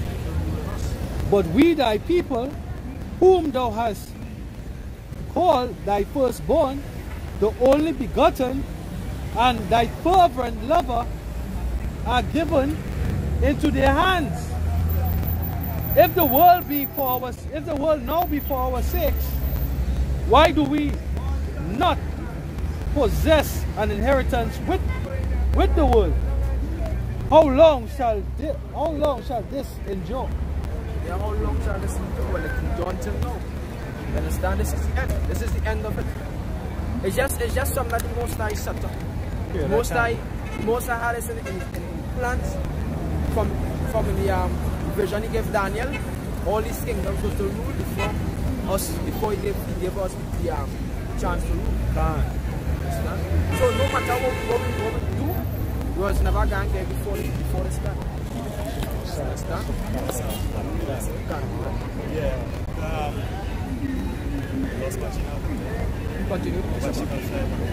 That's all. Right. Jacob and Esau, their father, right? Mosai could have do so until the father, hey, Esau is wicked, and in the future, you understand? So is the case, but Mosai didn't want it so. You understand? Mosai he made him blind, you know, and make Jacob supplant Esau. You understand? And that's how the Mosai wanted it. Because that, as the brother said, this is the Mosai movie. And most high government, no matter if most high done set you from the beginning, you're not gonna change. Read that Ecclesiastes 10 continuing at 6. Read, folly is set in great dignity, and the rich He saw above, he saw great honor, but he saw man and them above wickedness. People extol wickedness and call it righteousness. That's scripture say. They call evil good and good evil. You know, they see wickedness as a good thing to do. They extol it in crowds, saying, you're not doing that, you're bad, you're from that man, you must know that life. You're not sleeping with this man, you're not doing this, you're not doing that, you must know, no, we're not missing, no, we must not have that. Glad to give that debt.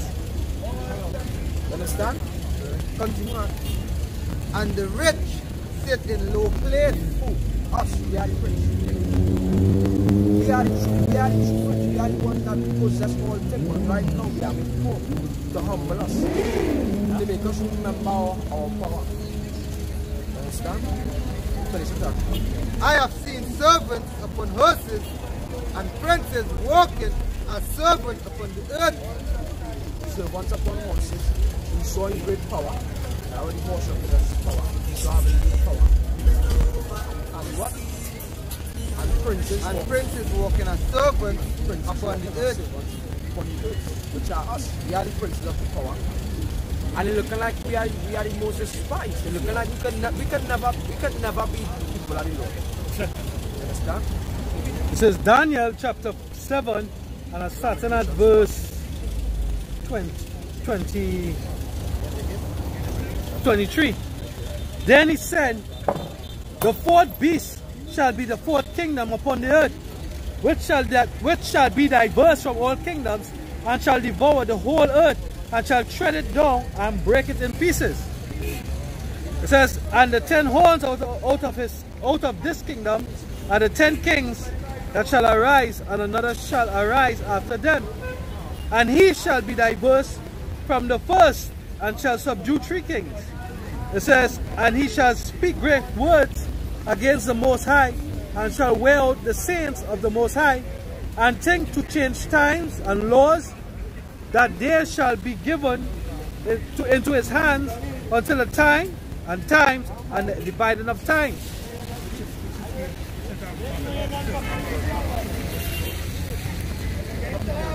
It says, and the kingdom, verse 26, and the judgment shall sit, and they shall take away his dominion, to consume and to destroy it unto the end.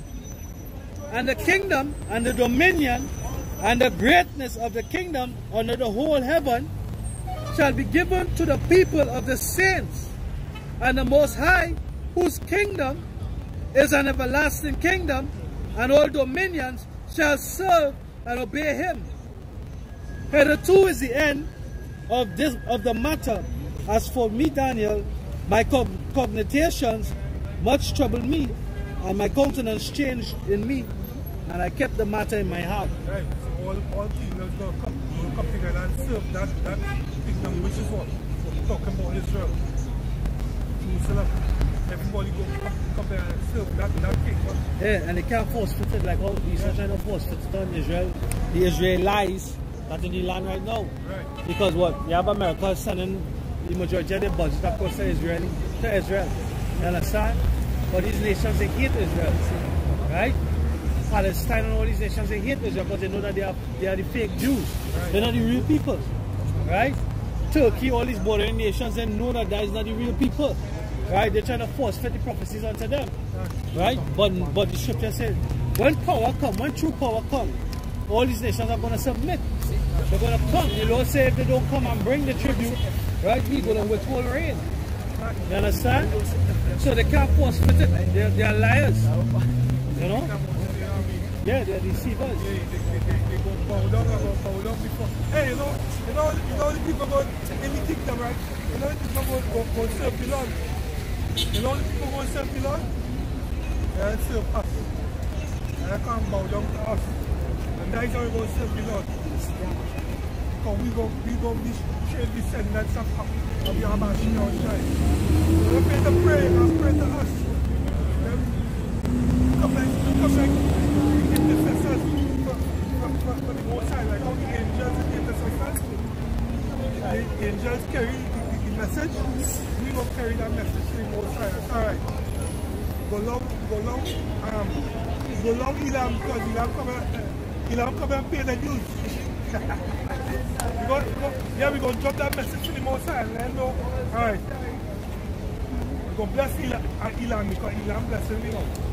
Alright, so you give them the yeah. And we go now more get in trouble. More him pay the dues. Keep Moabit. Hey, sis, but America will be destroyed because, hey, according to the scriptures, alright, but when you read the scripture, it's showing that land across the Babylon it's a great altar, you understand? And the Lord is going to make a big sacrifice there, alright, on that altar, you know? Hey, we can go into that. We can go into Isaiah 63. Isaiah 63. Somebody get Isaiah 63, starting at 1. Right? Yeah, that's what you saying. America is that altar. Because the Lord said the land cannot be cleansed of blood except for the shedding of them who shed the blood. You understand? And who shed the blood? The Edomites and Esau. And the blood of who? The saints. Go ahead. This is the book of Isaiah 63 and verse 1. It reads, Who is this that cometh from Edom with dyed garment from Bozrah? That like this that is glorious in his apparel. That's our side. Right? Go ahead. Traveling in the greatness of his strength. In the greatness of his strength. And that goes back. Yeah, that goes back to Revelation chapter 1 and Acts chapter 1. Right? Because the same way he went up, the angels, the two angels that stood by them said what? The same way that he come in. Revelation chapter 1 verse 7 said what? He's going to come back what? With the clouds. Right? But the clouds is also his glory and his power. Right? Because that way he just said. In his what? Yeah, it says, he's traveling. Traveling in the greatness of his strength. In greatness of his strength. That way, earlier on we read that scripture. The scripture that say what? The mighty ones. Right? The angels are the mighty ones. They are spiritual beings, spiritual messengers that up inside them chariots. Right? And he's going to be in that chariot of power. From that chariot, he's going to issue what? The scripture in second address, I think it's 13, say what? That lightnings came out of his hands, right? They're going to have beams, laser beams being shot out from them chariots. Go ahead. This is Psalm 104 verse 3. It says, Who laid the beams of his chambers in the waters, who maketh the clouds his chariots. He maketh the clouds his chariots, right? The vehicles of Israel. So the white man had the Mercedes-Benz, right? The Korean man have what? The Hyundai. Israelites have what? The chariots of Israel, right? Right. Intergalactic vessels. Not like what you're seeing fucking Star Trek. Better than that. Star Trek them always getting fucking shoot down by the who? The Klingons and all that kind of shit. You're always getting fucking shoot. Shields and phasers and all that arsoness. But that is why the Most High said, is there no wisdom in human? And human goes back to what? It's humans. It's humans. They were the scientists that created the missiles. You understand? So right? They say wisdom, but it was wise. The Most High gave them now understanding to split the atom and all that shit. Right? Going back to Oppenheimer. Right? He created the atomic bomb. Where? Continuing, I that speak in righteousness might save. Mighty to save. Right? Yahweh Shai, he is mighty to save. I will shift the same. I know my Redeemer liveth. And he's what? Mighty to save. Go ahead. Wherefore art thou red in thy apparel, and thy garment like him that treadeth in the wine pot. I have trodden the winepress alone. That wine press is the nation of Edom. Say trodden down the wine press alone. Edom have a lot of death coming into them too. You know? Why not? Wherefore thou art red in thy apparel, and the garment like him that treadeth in the winepot. I have trodden the winepress alone, and of the people there was none with me, for I will tread them in my anger and trample them in my fury. I will tread them in my anger. Yeah, he's going to be angry when he do it. He's going to trap these people in his anger. Right? He's going to actually that's because he's come to dust the powder. Go ahead. So like there's a scripture in Psalms that says that David asking the Lord to have mercy in his indignation. Yeah. He come in here in indignation, real anger. Yeah. The scripture says he's gonna shout like a woman in travail. Right, What? You see, hey.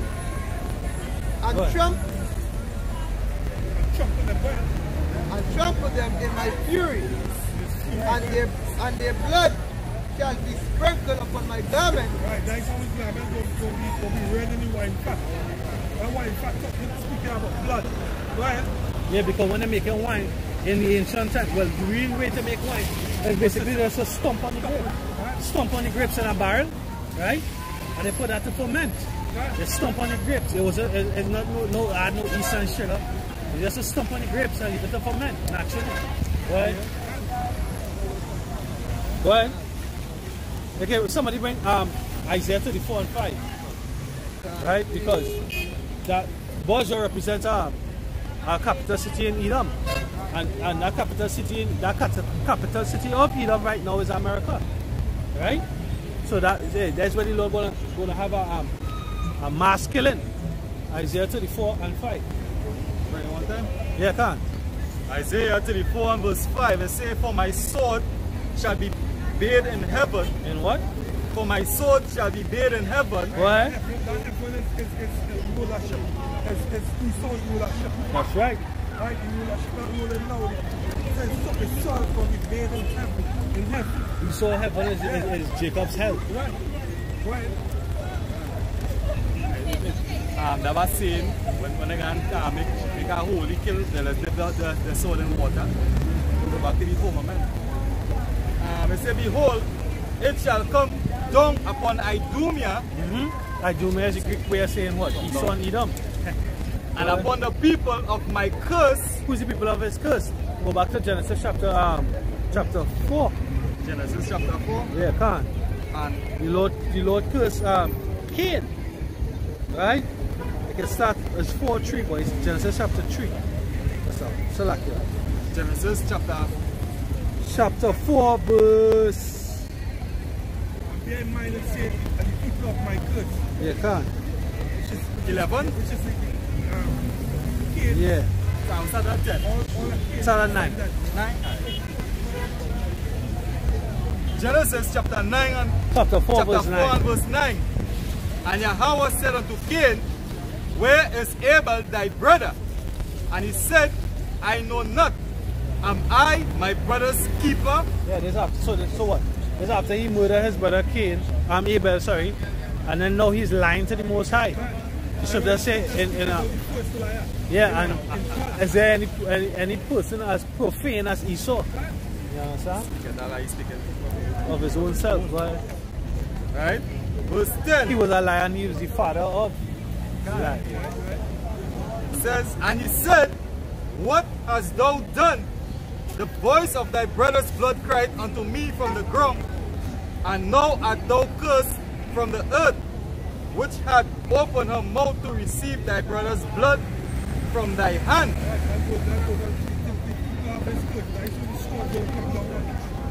The sword don't come down on the people of his good. That's Cain lineage. You know? Well, read back. And it makes sense. Yeah. It makes sense. Reincarnation makes sense. Yeah. It's Cain lineage, the devil, the liar, the old serpent, that dragon. Yeah. And who he said, well, he's gonna come down on Idumea. He's gonna come down on Ambassador. Who ruling? Who is ruling? The earth is given into the hands of the wicked. He even say him that pierced me. Yeah. You understand? Shall we, because of it, but him that pierced was a Roman soldier. We don't know if it was a Jacob or either Mike. So he have all that in his mind. That's meditating. He hastening his days too. Never forget all those things. Revelation chapter 19 and verse 13, it says, and he was clothed with a vesture dipped in blood, and his name is called the Word of Yahweh. That's right, that's Yahweh Shai. Behold, I come and leave all in the book that is written of me. That was the word. And the word was with Yahweh. Right, go back. If you back at verse 3 in Isaiah 63, it reads, I have trodden the winepress alone, and of the people there was none with me. For I will tread them in my anger, and trample them in my fury, and their blood shall be sprinkled upon my garments, and I will stain my raiment. For the day of vengeance is in my heart, and the year of my redeemed is come. Yeah, so who is the Lord redeemed? Us. Yahshua Allah. The elect of the Israel of Israel, sorry. It says the day of his redeemed.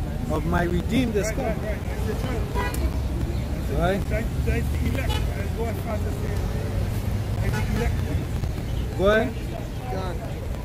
And I looked, and there was none to help, and I wondered that there was none to uphold. Therefore my own arms brought salvation unto me, and my fury it upheld me. And I will tread down the people in my anger, and make them drunk in my fury.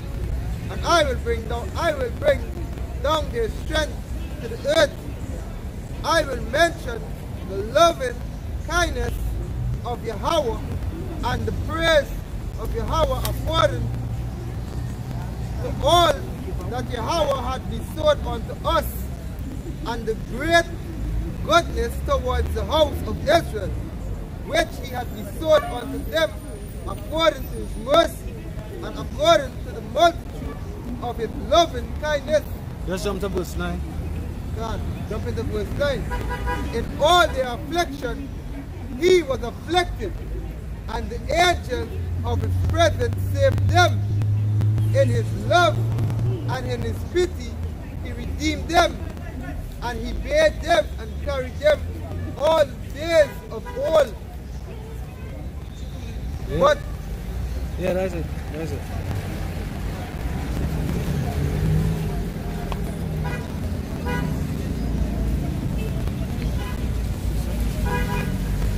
Yeah, go ahead.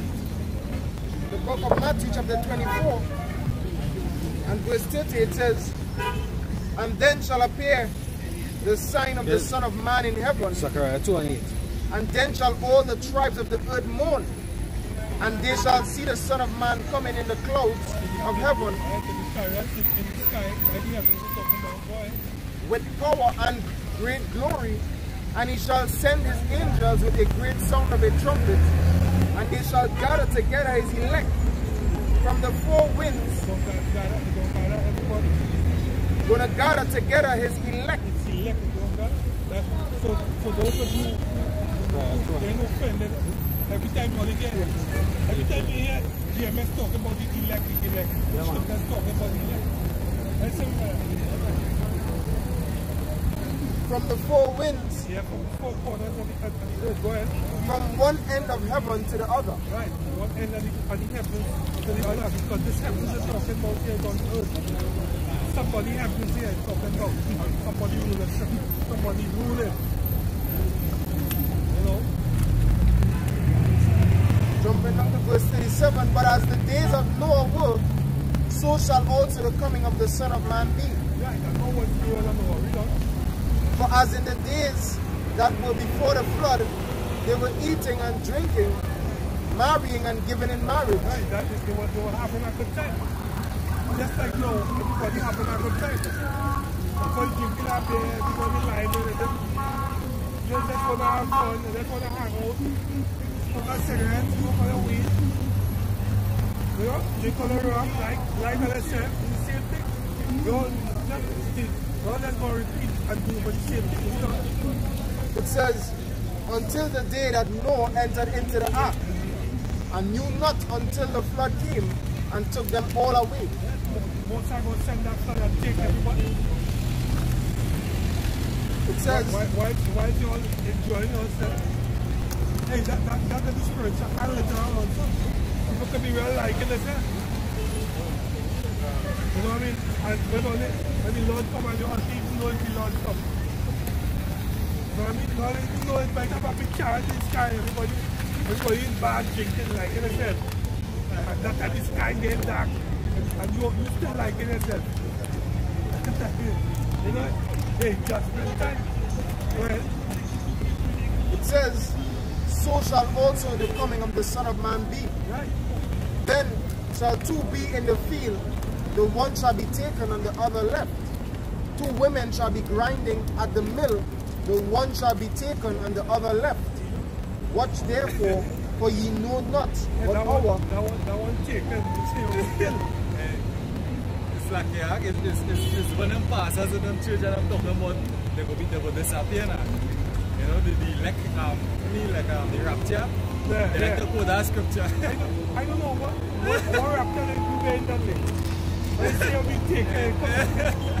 taken, you'll be killed. like the days of Noah. The scripture said it was taken. You'll be taken up into the chariots and then to the chambers.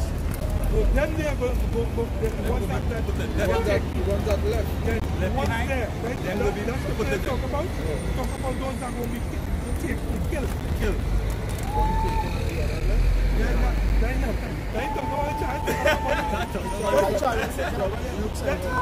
That scripture is what is used for the rapture. That scripture, they talk about the ones that remain. The ones who remain, the ones get taken. The ones that get taken, them will be killed. Right. So those that are left are blessed. Right.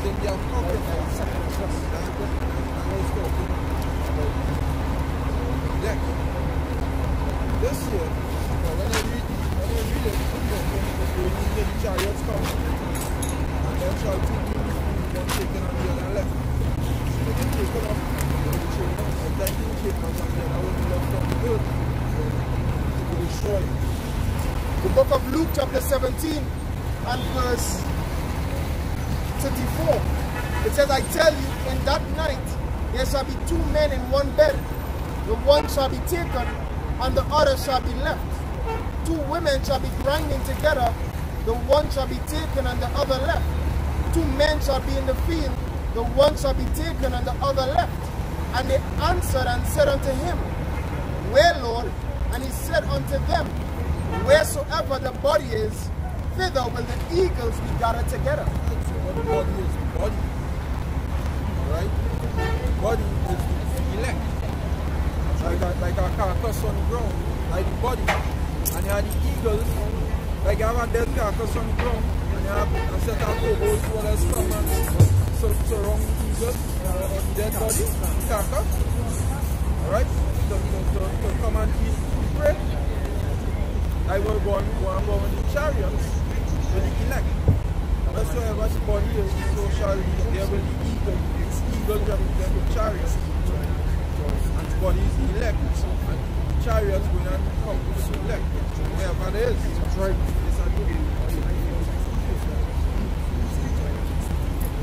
The book of 2nd Ezra, chapter 13 and verse 17, it says, For they that were not left were in heaviness. Now understand I the things that are laid up in the latter days, which shall happen unto them and to those that are left behind.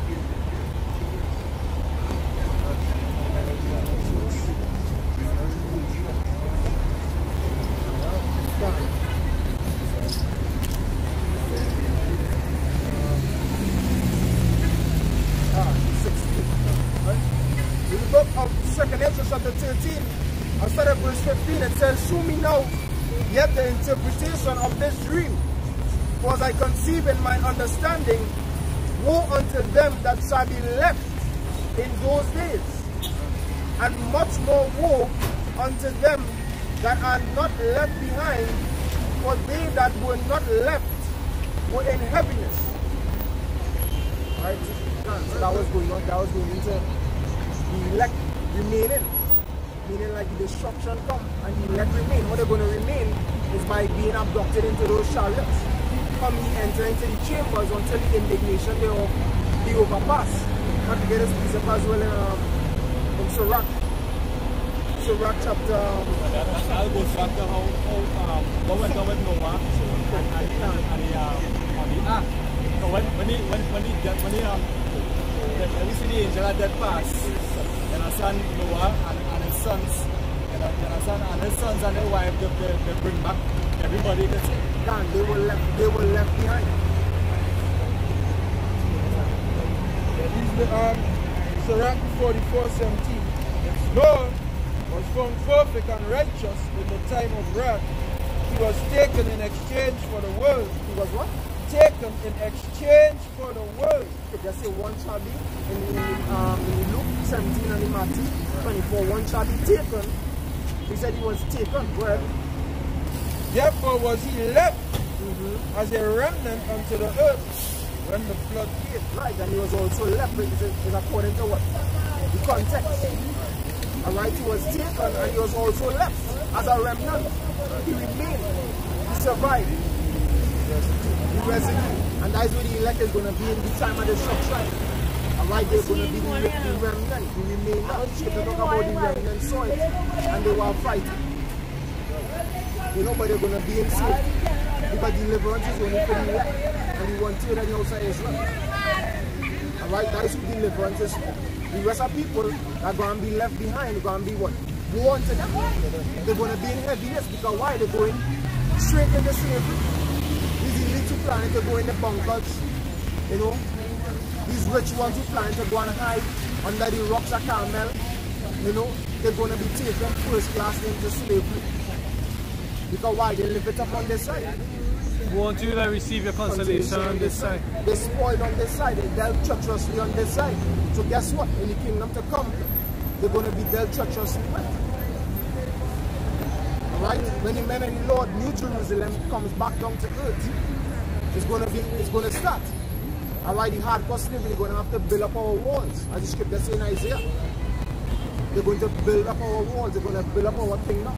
Because this is what we have been doing for years without pay. Alright, we have been doing that for years with affliction and turmoil. As the scripture says, but the kingdom of heaven suffered violence. So guess what? The just power Yahweh Ba'ashem Yahushai is about to requite the wicked. Is about to repay the wicked. And you read the book on Nehum. Look at Isaiah 1 verse 9.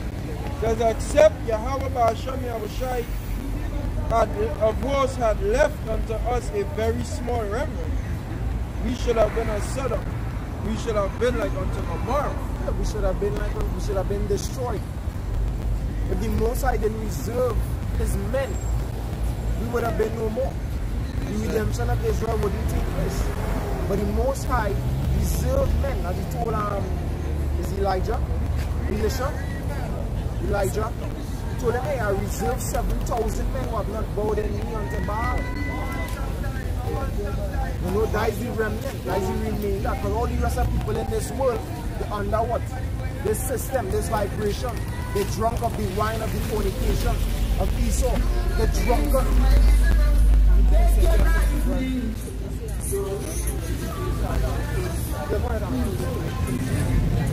is the book of Jeremiah 31 and verse 35.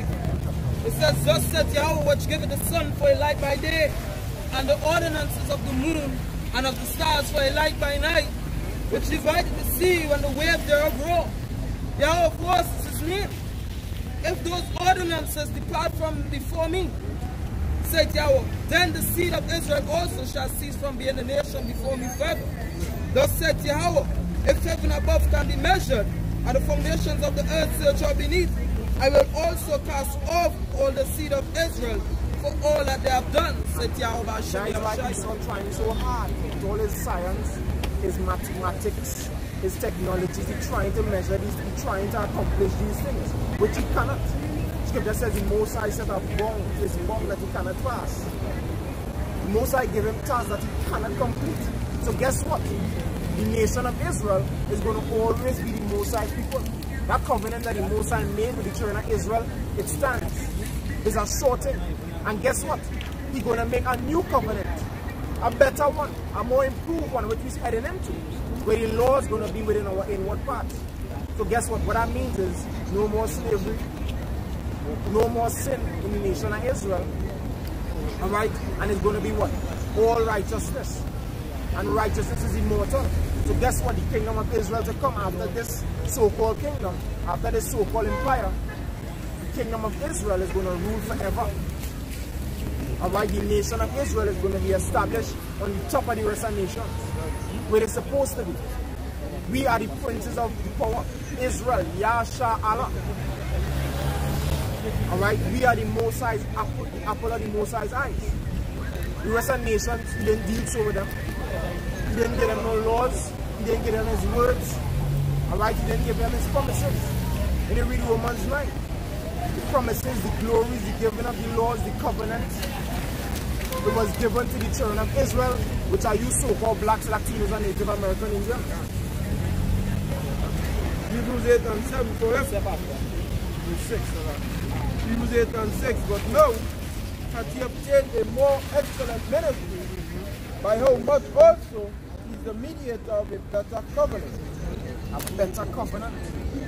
You understand? A covenant where, hey, no going off. No sin. Everything according to righteousness within the nation of Israel. So guess what we're going to live by the names that we have. Zion, monuments, you know, Ariel, Lion of God, righteous people. He said, no, you shall no longer be termed Beulah or Hephzibah.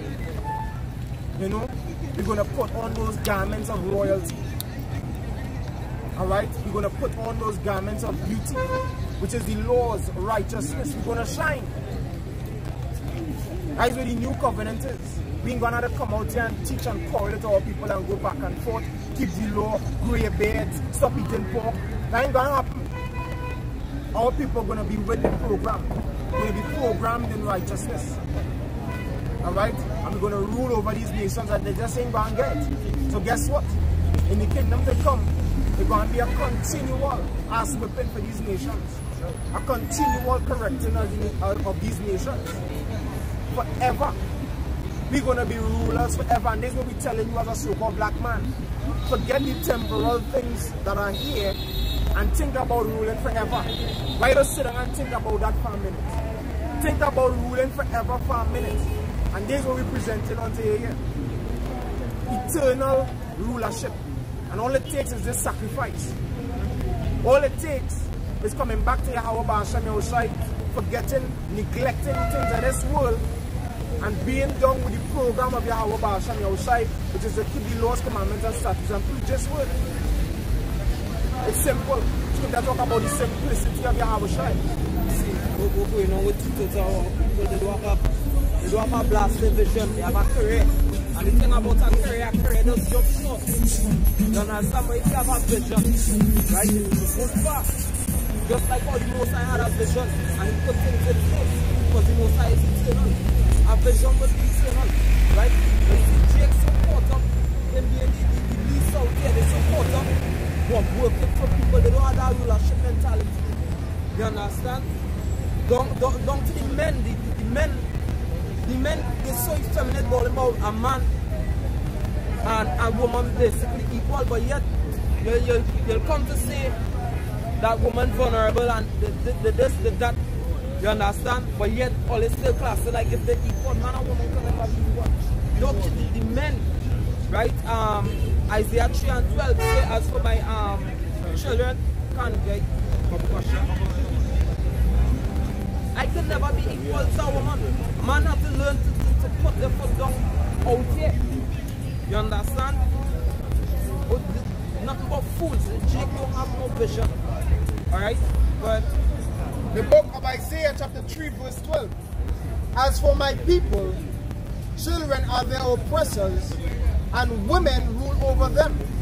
O my people, they which lead thee, cause thee to err. Yeah, and people stray from the paths. You understand? And destroy the way of thy paths. Yeah. Right, a man's supposed to know for fact, you know, he's the head of the house. Even if you make a decision inside of your house and no man vex, she knows she's supposed to keep quiet. You understand? You men out there, the scripture says, a feminine man cannot enter the kingdom. That is what's going on. Right? Other kings of the earth, like Nebuchadnezzar, right? Even though he the vision that he had, right, gold which was represented him, he still made a full idol for a gold because why? He wanted to rule forever. He had that as a king. He still had that king mentality. He had that vision. But what about the Israelites? You understand? What about the Israelites? We're going to forever be what? Scums of the earth, picking up garbage, working for these other Gentile nations, these heathens who serve not wood and stone. Well, your God is the eternal God, the ever living power. But what? Your mindset just right there, like a sentence, full stop, and that is it. No, it continues. No? The book of Jeremiah chapter 2. Jeremiah chapter 2 verse 14 says, is Israel a servant? Is he a homeborn slave? Yeah. Why is he spoiled? Why is he spoiled? Why does he have to be working for these other nations? Alright? Why does he have to be paying taxes to these kids? You know? That is not supposed to be your mindset. Your mindset is people paying you taxes. Right? Why you have an ID card, you have to get a passport to go to the next island. You understand? But the Rothschilds, the Rockefellers, they don't need no passport, they don't need no visa. But they own everything. All they have to do is just go jump in a plane and go wherever the hell they want to go. Why you don't want to live like that?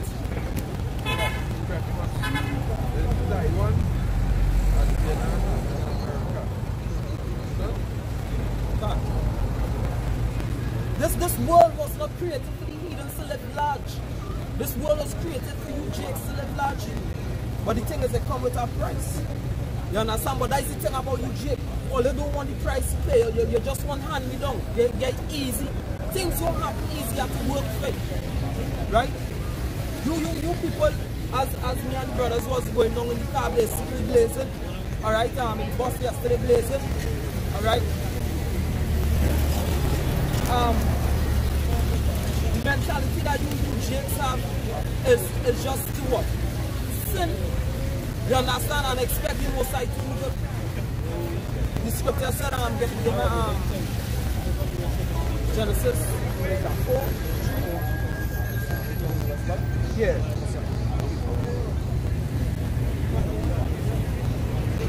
Alright, you can't want to sin, commit adultery, homosexuality, all sorts of fornication, eating what you want. You understand? Just live life. You people, you're afraid to do what? Make that step. You understand? That is all. Just that step of faith. You did do the one step now. All I like to dance, do the one step. Do something. That's how we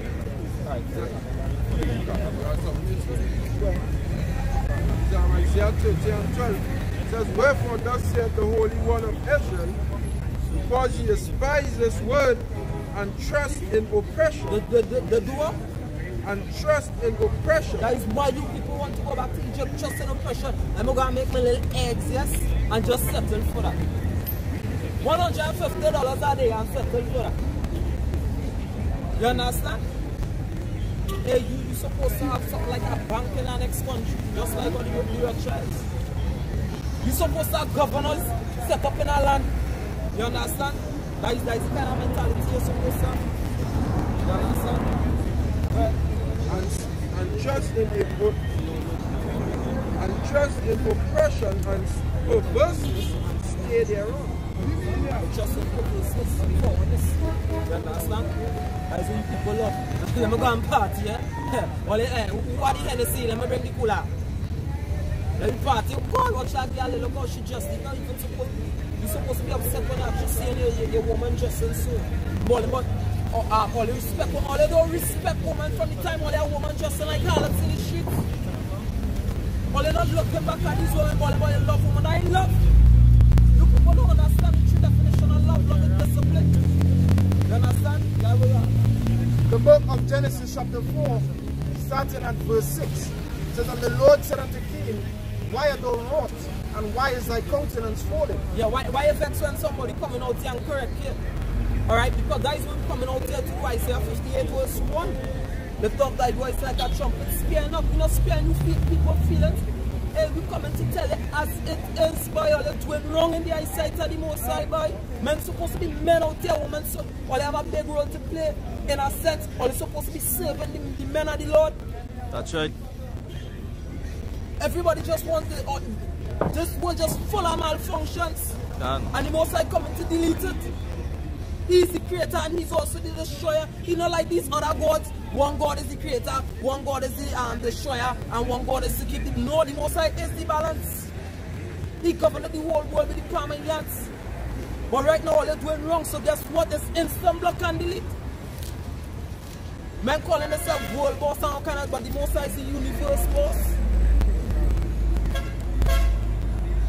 Alright, right? The Most High sending prophets out here for you people, and the time of destruction coming by. Bro. You think because the place reopen, things gonna get better, it's going to get worse? They don't talking about the spike right away. Think the spike when a major shutdown.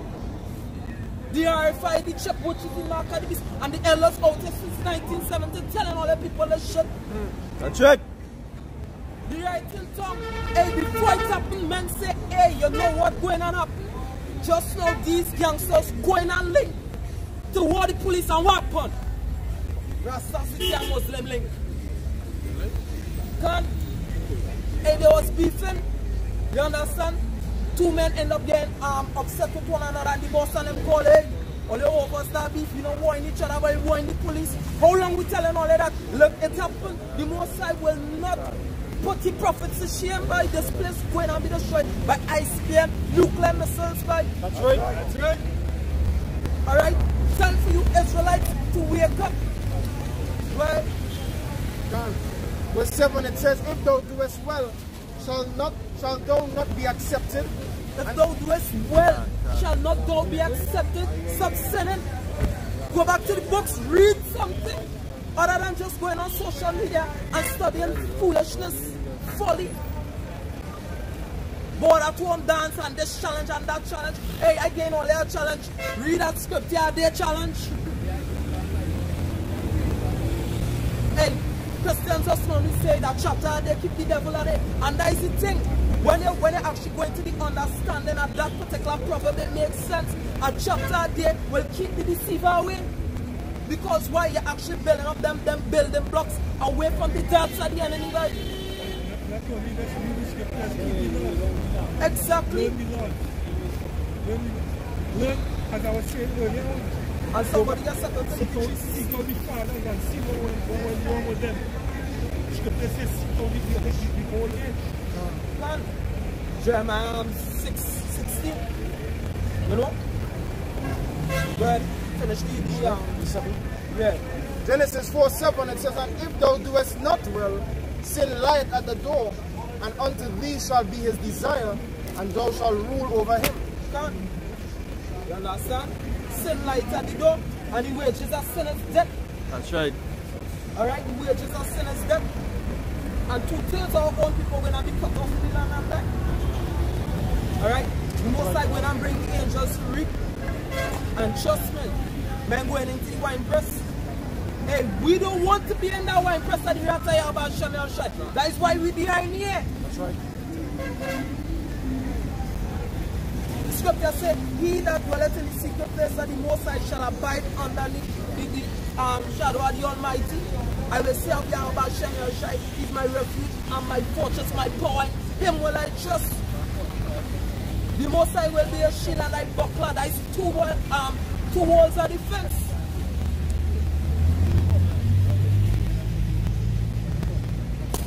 You think we want to get gunned down the street like any nigga when the military come against us?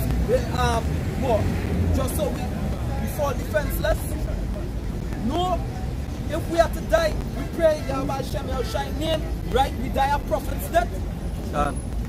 We want to live and die for a purpose. We ain't want to live and die for no reason.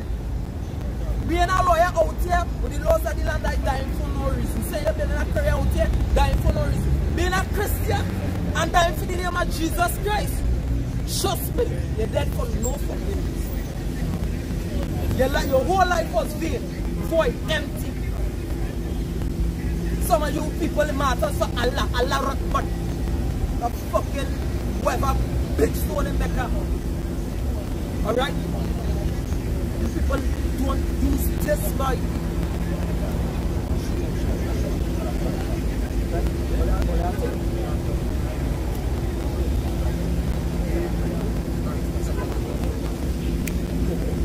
The book of 2nd Ezra, chapter 9 and verse 22 says, let the multitude perish then, which was born in vain, and let my grape be kept, and my plant, for with great labor have I made it perfect. Hey, and for the brothers who went farming, that scripture supposed to hit you. Because why? Bending back to the hot sunny east. You understand? But guess what? One thing with it, when you actually see your fruits blooming, right? When you actually, you know your plants are properly grown, it starts to grow, it starts to bloom. You understand? And then you start to see that fruit. Guess what? You're going on feel glad this is what you're looking for. But for the ones, the vines I ain't bringing forth no fruit, we're going on up. You cut it off, you delete it. Read that over again.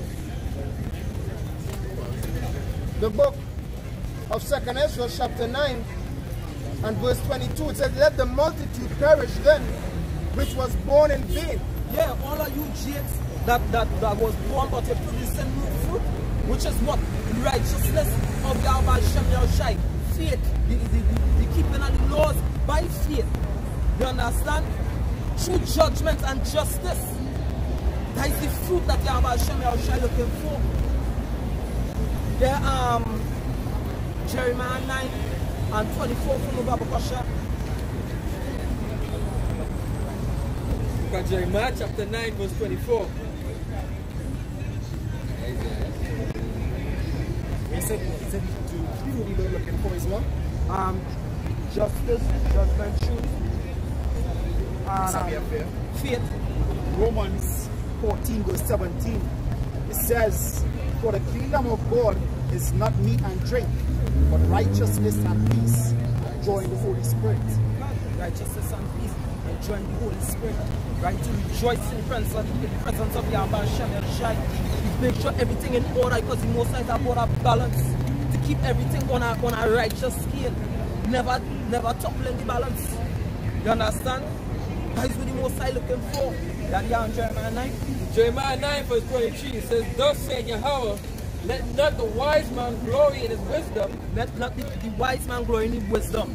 The wisdom that you have in the world is because you know the traffic laws, whatever the case is, or certain laws of the land. That's foolishness. You understand? Go ahead. Neither let the mighty man glory in his might. Go ahead.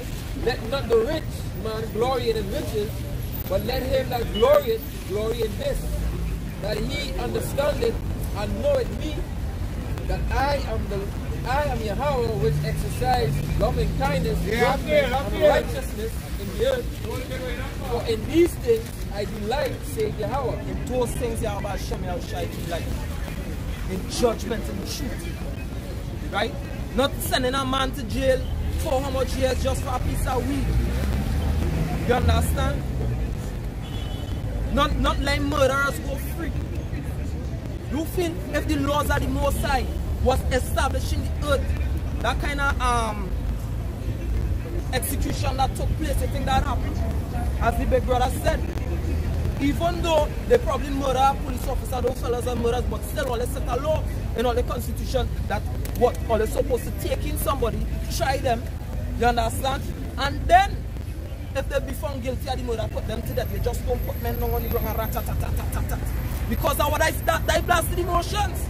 If they kill one of my soldiers, bah, bah, bah. You don't know if you shoot down an innocent man there who wasn't there. Yeah, but consider the end of the wicked and consider the end of the righteous.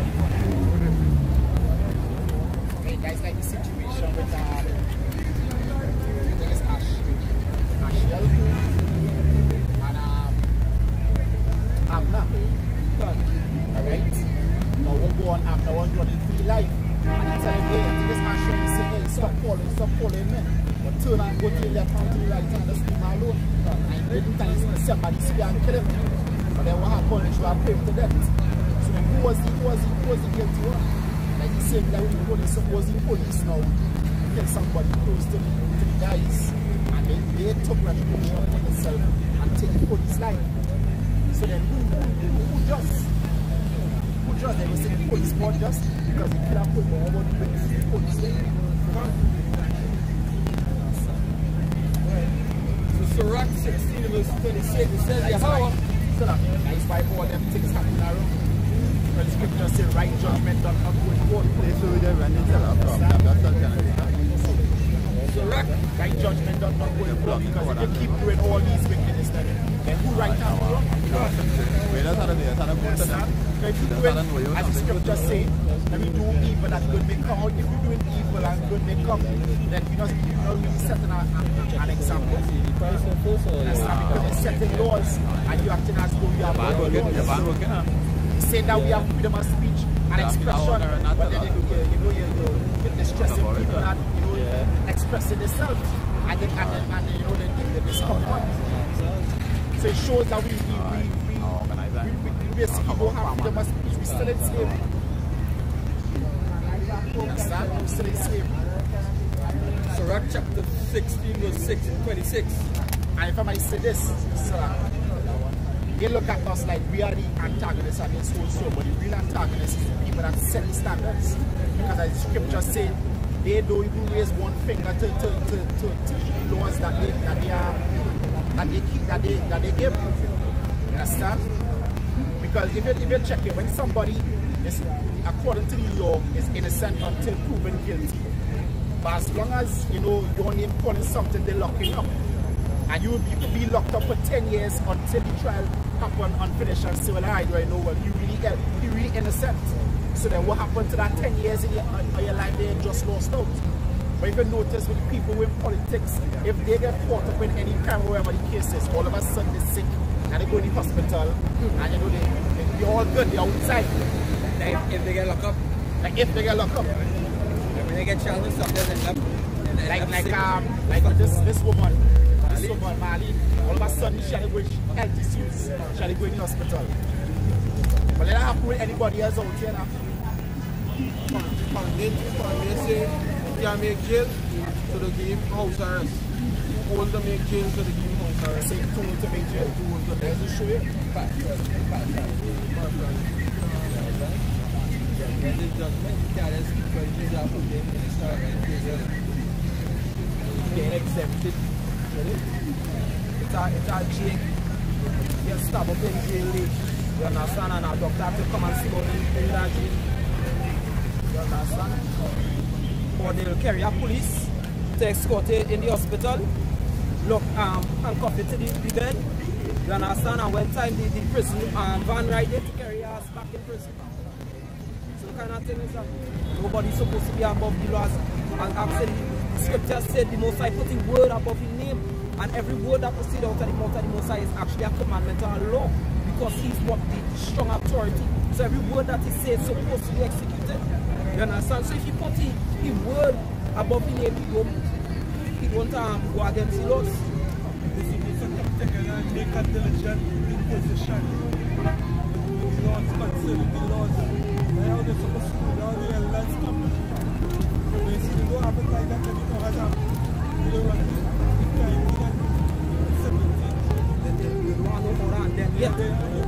When you think about it in the ancient days, even in Nigeria, wherever the case is, they'll have elders, you understand, they'll have the council for the Igwe, which is the king, wherever the case is, they'll have priests, and what them 3 men will set up like a council to execute a judgment on one of the members of the village.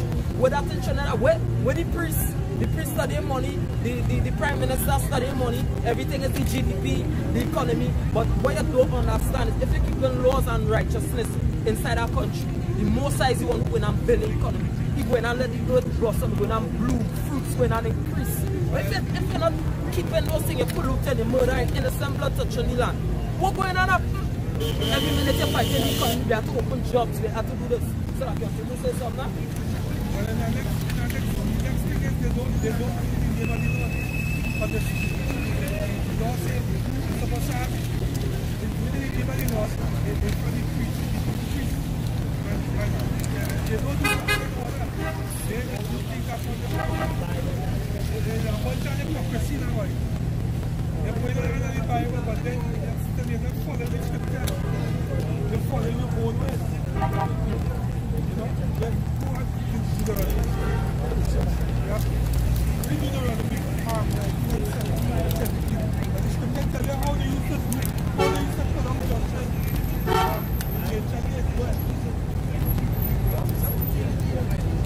The book of Psalms chapter 94 and verse 20 it says, shall the throne of iniquity have fellowship with thee, which frameth mischief by a law? Which frameth mischief by law. And the laws they create is Romans 10 and 1. Yeah, if they wear a mask, you lock them up. Yeah, but it don't make no sense because you're making a law for mass and you're saying, alright, you can play basketball, but you can't know spectators. Like the spectators more immune than the players more immune than the spectators. That don't make any sense. If you're going to just chicken, then they have one mass, but when they can't fucking eat, then you have to take it out. Exactly. So you're not open to get the virus. But it's the virus. I don't know what really wrong with these people. They're really foolish in the mind. You're saying about the IS, so like the IRS, like nice criminal district understand if not even local. Understand if not even IRS, not even local settings. Understand, but it's still taxing me a lot of people.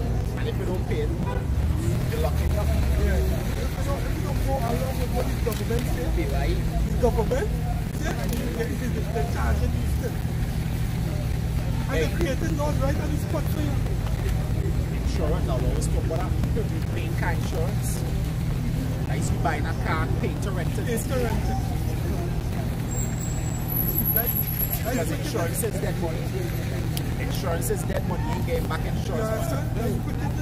So you buying a car, if you say pay 100,000 for a car, then you have to pay about 3,000 insurance every year for it. You understand? By the time you're done with this car, 10 years, you don't want 3 cars. You understand? It's robbery. And if you tell these people, them find somehow in their mind, them find that first. First day in slavery long, you find it, paying insurance for people. Okay, and that's like the scripture saying this girl. But when the people say, most ways where you say the Lord ways unequal, and the Lord say, not all ways unequal. Because that can never be equal, that's not right. You understand that not right? You understand that you have to pay so much money for insurance that you're not going to give back. So if I'm not getting no accident, what happened to the money? We believe. Like that unrighteous decree. Look, simple thing as Axel mentioned, you're paying tax on thing. You're sending your money in the bank. They don't take your money out of that. If you go and pull money out of your bank account, they take your money out of that. Then to go and buy food, they are tax on that. Light bill are tax on that. You understand? Everything have value added tax. Why don't they just take one tax? Always empty. And if you go for about it, the only tax Israel have was what? Basically the tithes, right? And tithes would have be evenly shared for everybody, the poor, the righteousness, right? The only added tax that King Solomon brought was actually for the temple, and I was supposed to lock up. But Rehoboam and them, they came wicked and they increased those taxes and whatever the case is. Other than that was only tithes, right? First fruits and thing, and that was for everybody to eat fish and bread and have a nice time. You understand? The book of Sirach, Ecclesiastes chapter 4 and verse 1 says, so I returned and considered all the oppressions that are done under the sun, and behold the tears of such as were oppressed, and they had no comforter, and on the side of their oppressors there was power, but they had no comforter.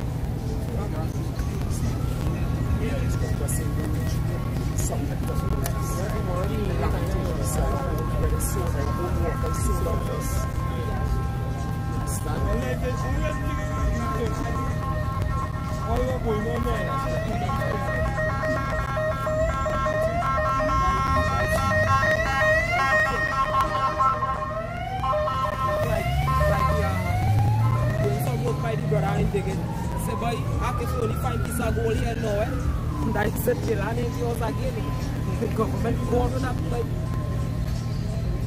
just pure wickedness. The book of Lamentations, chapter 5, verse 1. Remember, O Yahweh, what is come upon us.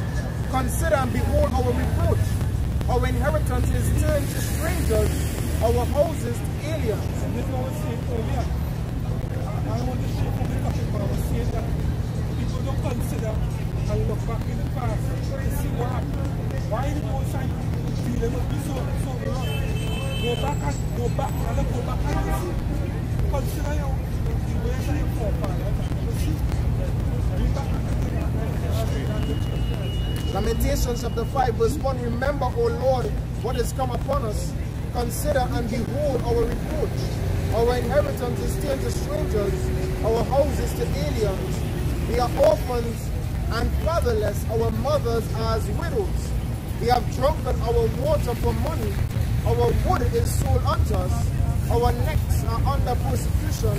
We labor and have no rest. We have given the hand to the Egyptians and to the Assyrians to be satisfied with rest. Not just the fact that you're the mind of if you want to come upon us, you pay to your own water. Pay to your own water. We buy vehicles and still pay for it. Every month, every year, hey, in the States, it's every month they pay. They pay insurance. They're like, yeah, we pay a year. Every month they're going to pay for the vehicle. Now you where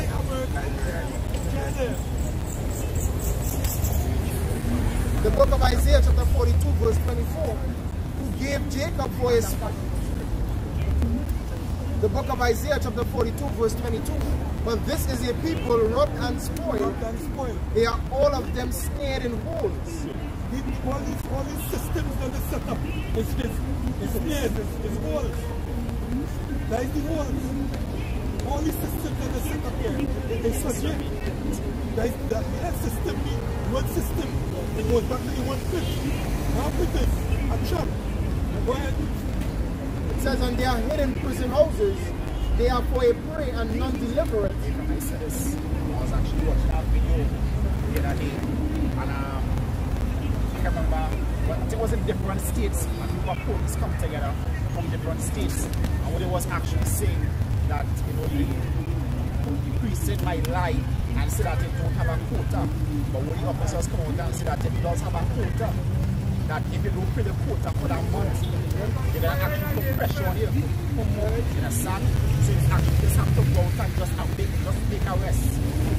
And they say that basically they celebrate it just how for anything just have to pull a quota for a month.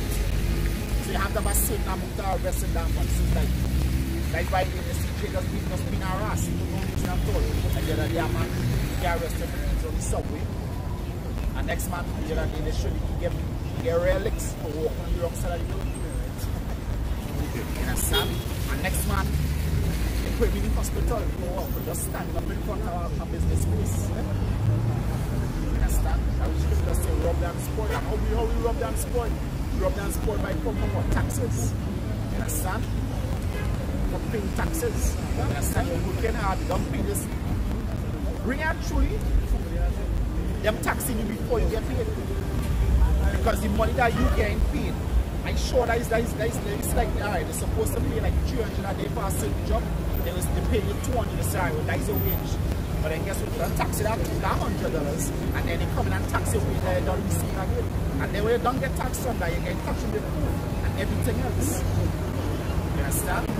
Well, continuing, it says, they are for a spoil and none say it restore. None will restore them back to hell. We're saying none of these leaders that they have. You're not going to rescue them. they're going to remain like that. The curses going to remain on them. Well, I'm saying destroying the sense of people are leading them. It's causing them to go down a wicked path. Giving them a gun in their hand, giving them drugs to sell. Right now, restoration. Restoration is what's taking place right here. This work, this labor of love that we're doing right now. Coming back to our bash and your strike. This is the restoration. Not gun in your hand. They have your matches they're not leading to righteousness. They're supposed to tell when you search out your father and you see what's going on. That's what must be what's happening. The leaders not going to restore you. It says Acts 3 verse 21. It says, whomever must receive until the times of restitution of all things, which God has spoken by the mouth of His holy prophets since the beginning. Some type of restitution happening all out.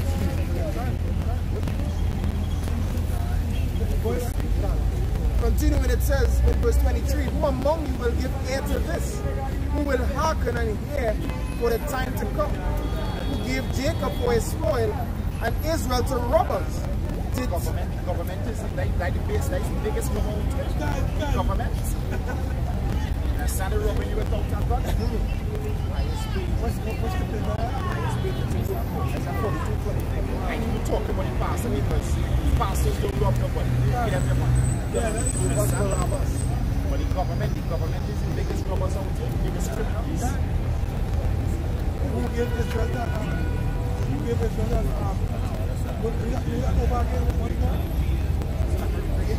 Isaiah 42 verse 24 says, who gave Jacob for his spoil and Israel to the robbers? Did not the Lord be against whom we have sinned? For they would not walk in his ways, neither were they obedient unto his law. See? Well, simple for them to come back to God, come back to your father. As well, search out your fathers, search out where they went wrong. Only what got easy. Let's see. Both sides of it. You see, first thing that say that, oh, you don't believe this anyway, come back. You're not going to believe it when the books first to be given. But they believe it, what do I call it again? They will read the almanac. Zodiac? They read the zodiac sign. They believe in zodiac sign. When they don't believe them, they will say the Bible was written by man. The zodiac sign was written by aliens. So now we're going to follow that. And these people is so most stupid people for the zodiac. Because come and tell it. Zodiac sign not to read this. Zodiac sign is still what I want to hear. Yeah. You going to be soul thing today and all kind of man. Yeah. So you meet a love today and everything like right. Something might like somebody who is a cancer and might be doing something and somebody else who is cancer doing the same thing and they're going to say, see. Yeah, but that's a reading. But that was written by a fucking alien. So don't believe that. But you will use the scriptures. Now, in truth and reality, which book was written by man? But which book was written by men that was led by the Most High, was led by the Spirit?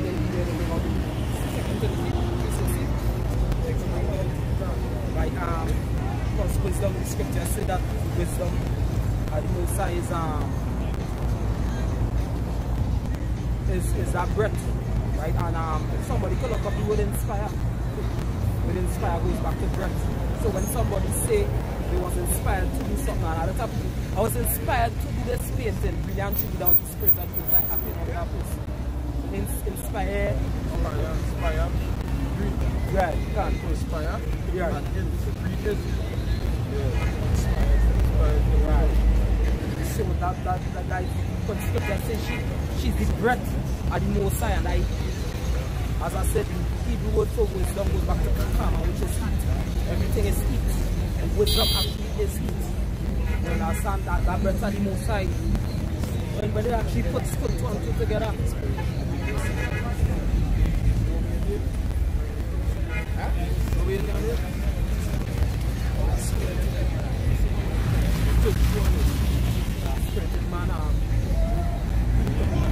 I'll bring on the second one. Job took people's hate, but there is a spirit in man and the inspiration of the Almighty giving them understanding.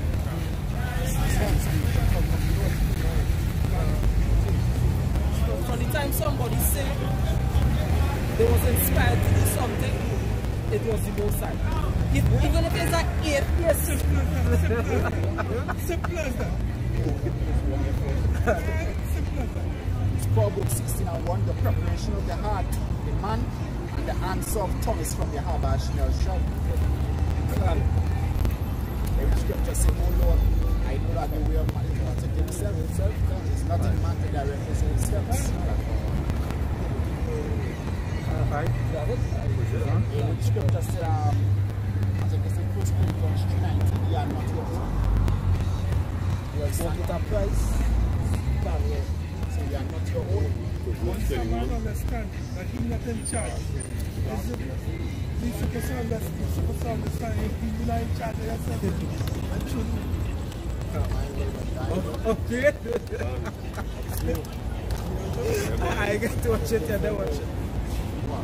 Okay. Movie?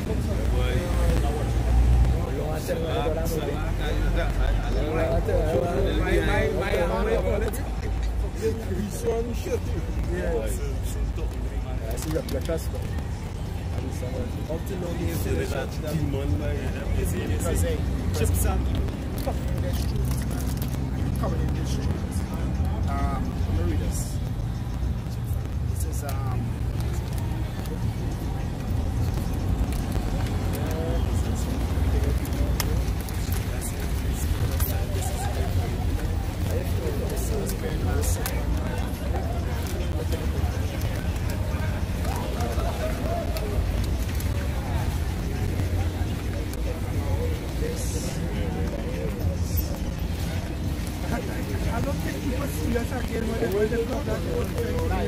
They might learn that. I don't think they're serious anymore.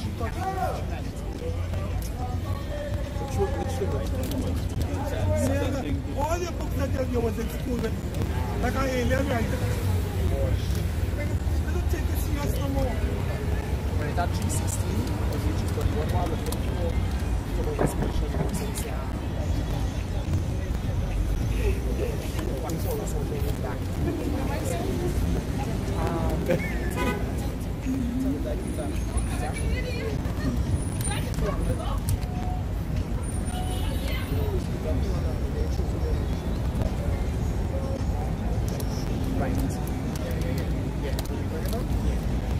The book of 1 Peter chapter 2.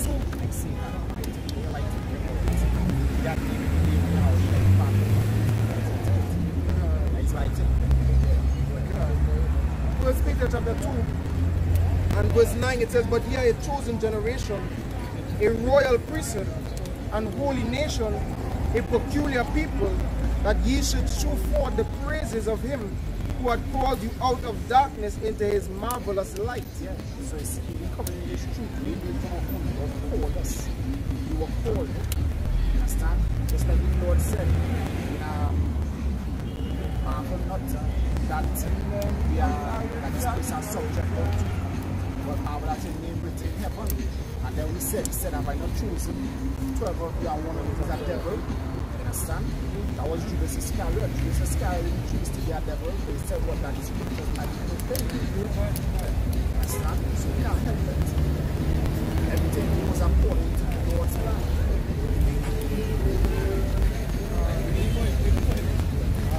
This is Isaiah 9 and 2. The people that walk in darkness have seen a great light. They that dwell in the land of the shadow of death, upon them hath the light shine.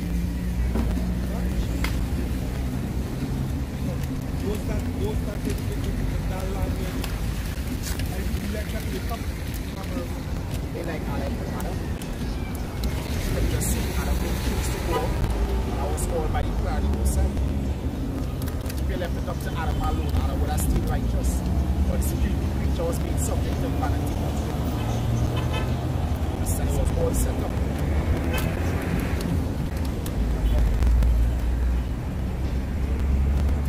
Okay, we're pausing.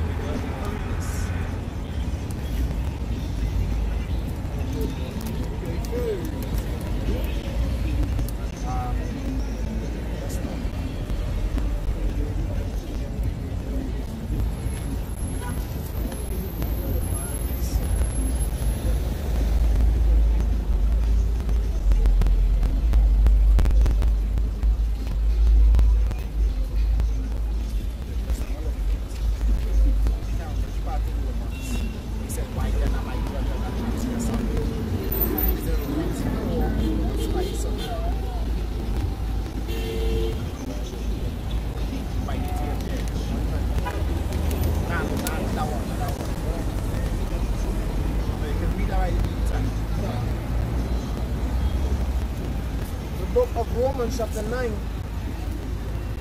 and verse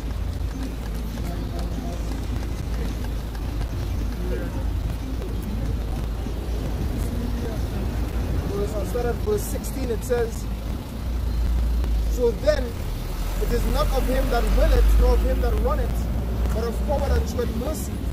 For the scripture saith unto Pharaoh, even for this same purpose have I raised thee up, that I might show my power in thee, and that my name might be declared throughout all the earth. Therefore hath he mercy on whom he will have mercy, and whom he will he hardeneth. Thou wilt say then unto me, why doeth he yet find fault? For who hath resisted his will? It's a free will. Like get to that free will. That's the alone. It's destruction to that free will. Free will don't really exist. Romans chapter 3 and verse 5. It says, but if our unrighteousness condemn the righteousness of the Most High, commend the righteousness of the Most High, what shall we say? Is the Most High unrighteous who taketh vengeance? I speak as a man. So what unrighteousness coming right from why you sin both sides of good? Because it shows the mercy on both sides. When you sin, it shows the righteousness, shows that both sides is a righteous judge, that the sin will punish you. When you can also show that forgiveness, show mercy. And the scripture says there is mercy. Lord, therefore don't be understand well.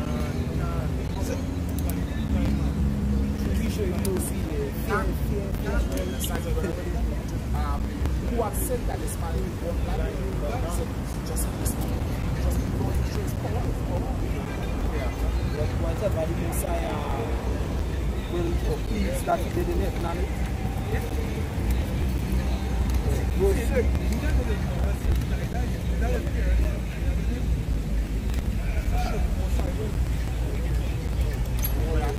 Verse 6 says, the Most High forbid, but then how shall the Most High judge the world?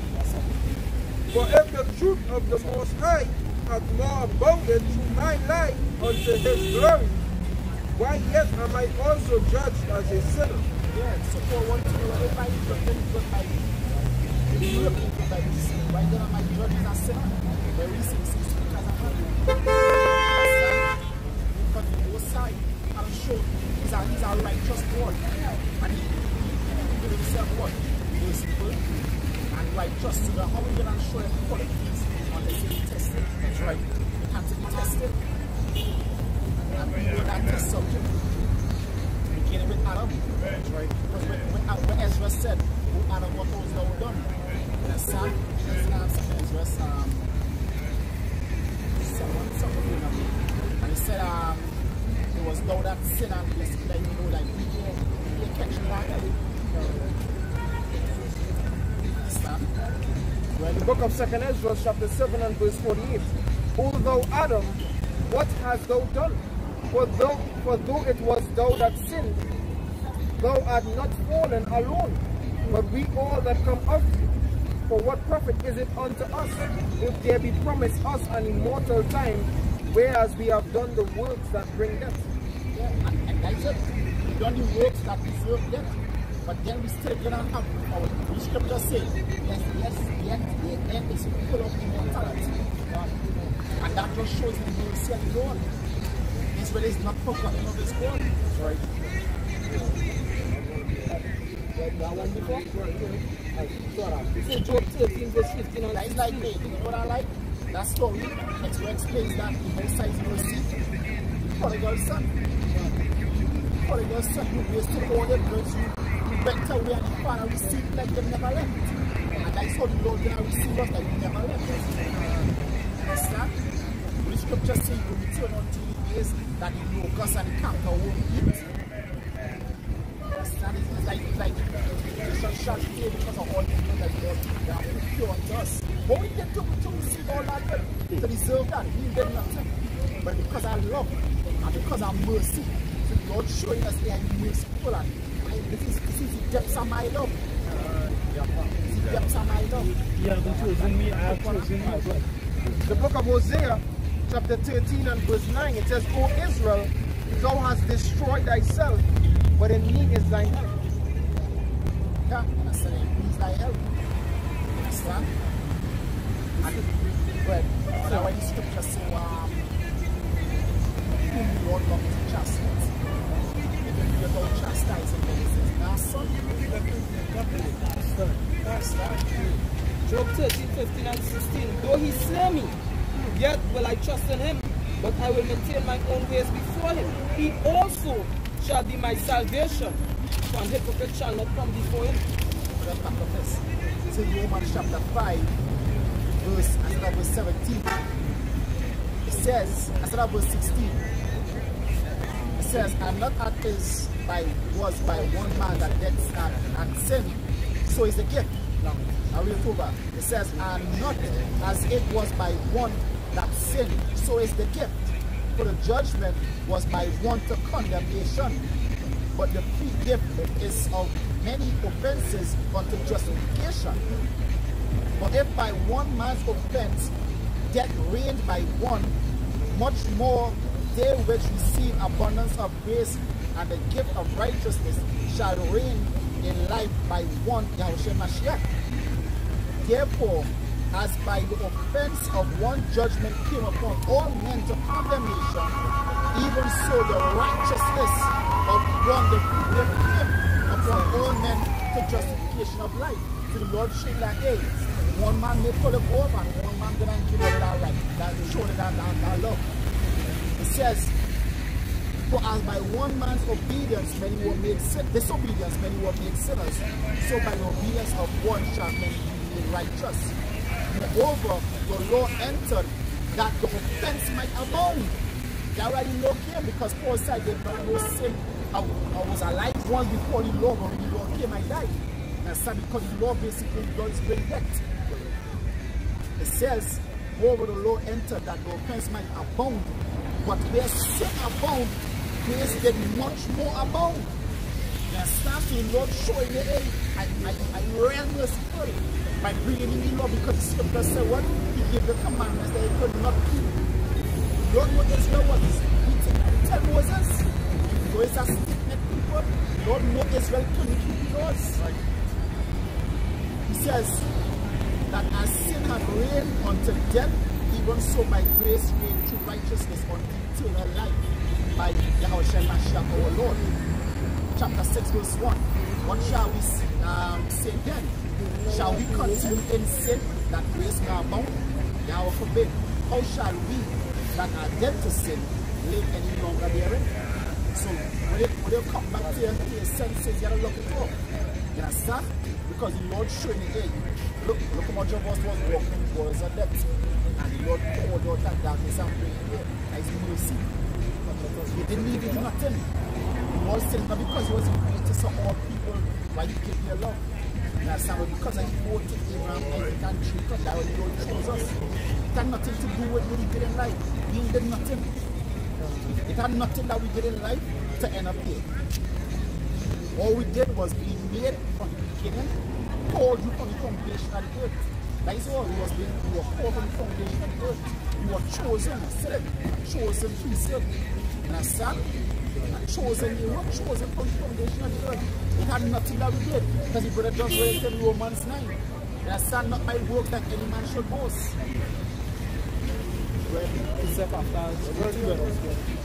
The book of Wisdom of Solomon, chapter 12, and I'll read at verse 17. It says, for when men will not believe that thou art of a full power, thou shewest thy strength, and among them that know it, thou makest their boldness manifest. But thou, mastering thy power, judgest with equity, and orderest us with great favor. In the scripture said, everything spoken by the angel was steadfast. You understand? How we will stand? And because it's Psalms 128. If thou winkest, thou what a mark iniquity, how shall we stand? So it shows that the Lord sees punishment. It's a Bible itself. We saw if iniquity will receive a judgment, something to that effect. That is mercy. That is mercy from the Lord. And that is one of the reasons why the Lord didn't give us spiritual powers with this kind of mindset. Because from the time somebody get vexed and dead, you understand? But you even get a person mercy, or you know that dead one time, dead, that is it. You understand? But the Lord give them that mercy, give them that balance, and once they take that balance, then they can't check. Continuing, it says, but thou mastering thy power, judges with equity. That is not the reason, because in this mindset that we're not supposed to not be merciful, because the just man not become merciful. You understand? It says, and orders us with great favor, for thou mayest use power when thou wilt. But by such works, as power, we have the power, but it's not our reason. Right? But by such works hast thou taught thy people that the just man should be merciful. Yeah, the just man should be merciful. And has made David was merciful. David could have killed Saul how much time, but he didn't. You understand? How much time, but he didn't. And has made thy children to be of a good hope, that thou givest repentance for sins.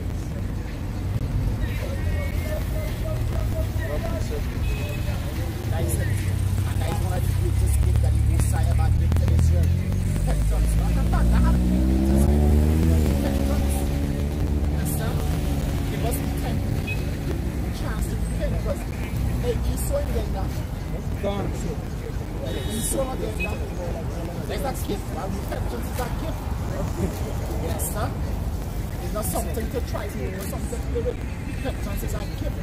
The word repent is a fill back.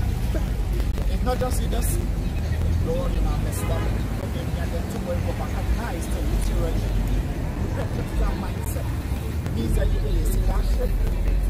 Follow that. And you now walking down with and that's when the Lord is dealing with you, because you realize your mindset don't change.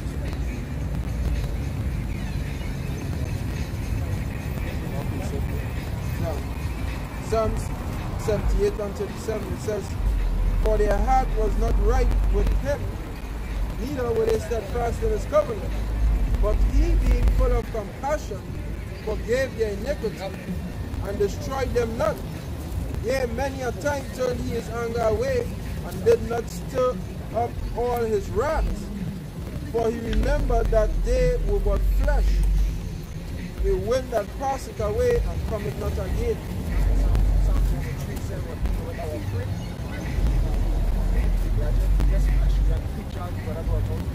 A subject unto vanity. This is Romans 8. Romans 8. I jump wrong a little bit. That's when the Lord send you out, so be a faithful eyewitness. Son, say what you can listen a man. Reach up to the church, reach up to the man flesh that was touched with the high priest, that was not touched with our infirmities. So basically, like when somebody dies, there is a condolence. We are true. If you never had a loss of a loved one, you can't really go and tell somebody condolence. You can't go and tell somebody condolence, because the word condolence, you have to example, it's to suffer with.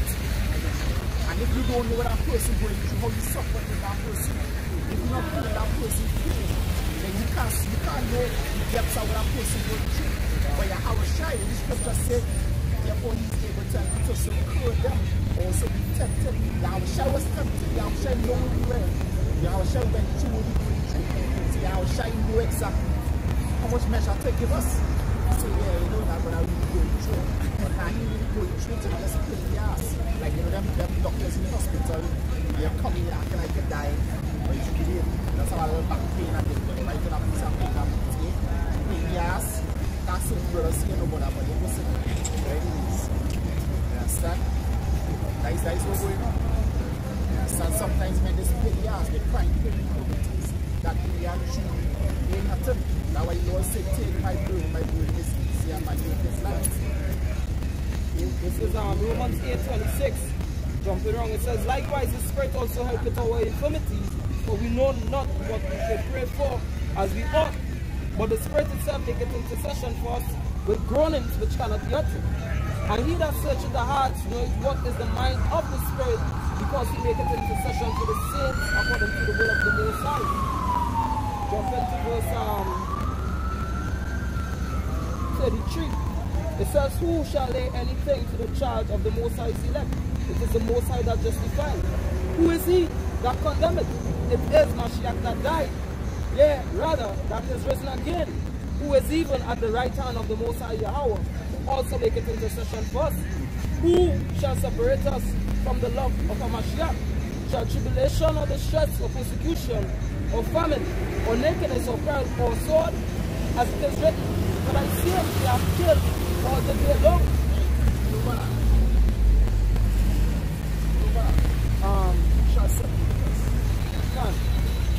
Romans 8:35. Who shall separate us from the love of Hamashiach? Shall tribulation or distress or persecution or famine or nakedness or peril or sword? You know what that is? Like this word. Because everything we know listed is this word. Tribulation is this word. Peril, you get all that in this word. You understand? This life. So we seeking not in this life.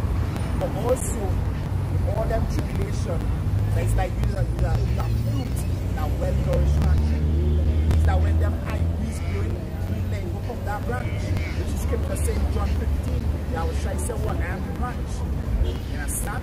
So we are to hold on to that branch with your life. Because the scripture says Ecclesiasticus, if a branch will be broken off. Also say to them, I think in John 15, he said, what to go with that? He said, hold on to that branch with your life. This is, so don't let this present life, don't let nothing, guess what? Things are in this life, they're just temporary, transitory. So just for a short while. You understand? Just here for a short while. We are at the end of this kingdom. That's right. And for a man to fall out at the end of this kingdom, guess what? It's a hard thing to do. It's a hard thing to do. We are at the end. This is Isaiah 59. This is Isaiah 59 verse 14 through 16. And judgment is turned away backward, and justice standeth afar off. For truth is fallen in the street, and equity cannot enter. Yea, truth faileth, and he that departed from evil maketh himself a prey. And Yahweh by Hashem Yahushai saw it, and it displeased him that there was no judgment. And he saw that there was no man, and wondered that there was no intercessor. Therefore his arm brought salvation unto him, and his righteousness it sustaineth him. For he putteth on righteousness as a breastplate, and an helmet of salvation upon his head. And he put on the garments of vengeance for clothing, and was clad with his zeal as a cloak. Yeah, Isaiah 60 and Revelation 19. Now when the Lord comes to bring that great destruction, he said, what are you going to have? 1,000 euros, versus private. Coming to bring that destruction. So no it coming. So no it coming, that is why you're making all them preparations. That's how them skills plans and all these things. So no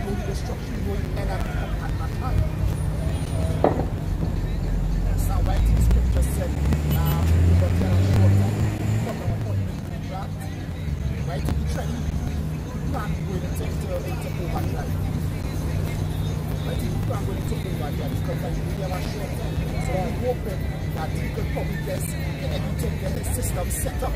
His one world order where everybody could unite and face that one common threat that they're always speaking about. So you're hoping to establish that one order for the 10 years strike coming. But it's what I was trying to say, we are disappointed in the fight of the other crowd. Understand? How many seconds right now? We get nationalistic against it just Lord shall laugh at him because he's seeing his head as a hand. Y'all shall laugh right now. Because every spirited man is ordered by the Most High. We take that your weapons that you have, your nuclear capabilities that is the Most High building them. God give it the inspiration to build them. So if the Lord tell you how to build that, wait till you don't have any arsenal.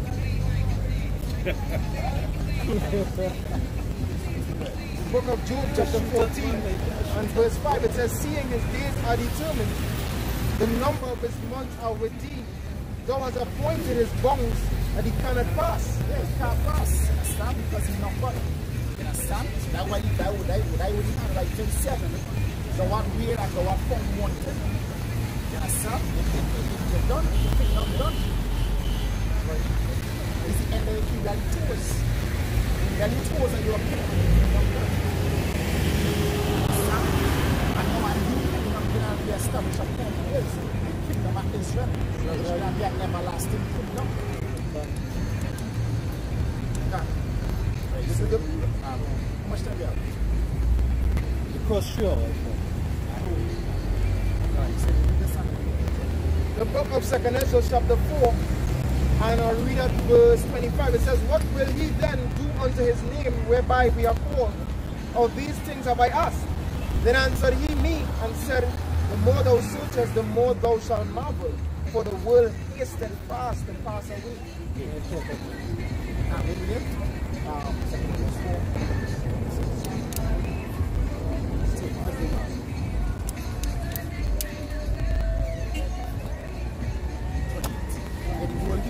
To pass away. Now you know you see the time is increasing, time is flying like whoo.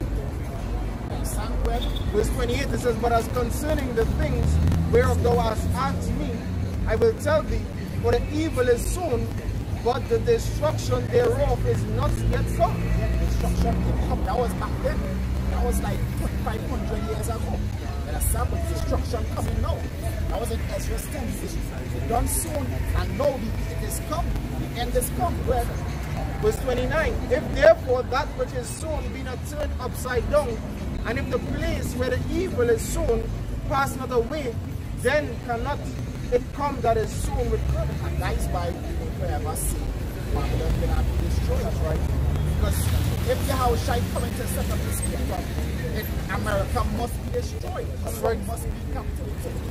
And if it won't happen, then that means, as the scripture says, we are all most Muslims. Yeah, we are all most Muslims. Yes, the book of 2 Ezra chapter 7 and verse 42. He answered me and said, this present life is not the end, where much glory doeth abide. Therefore have they prayed for the weak, but the day of doom shall be the end of this time, and the beginning of the immortality for to come. More praises to Yahweh, Ba'ashem, Yahushai, Ba'ashem, Makakodash. Salutations in the group and sincere leg. Brothers in Trinidad come say Shalom.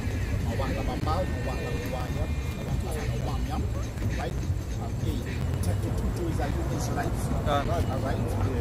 That he coming at the Lord. Alright? Okay, we say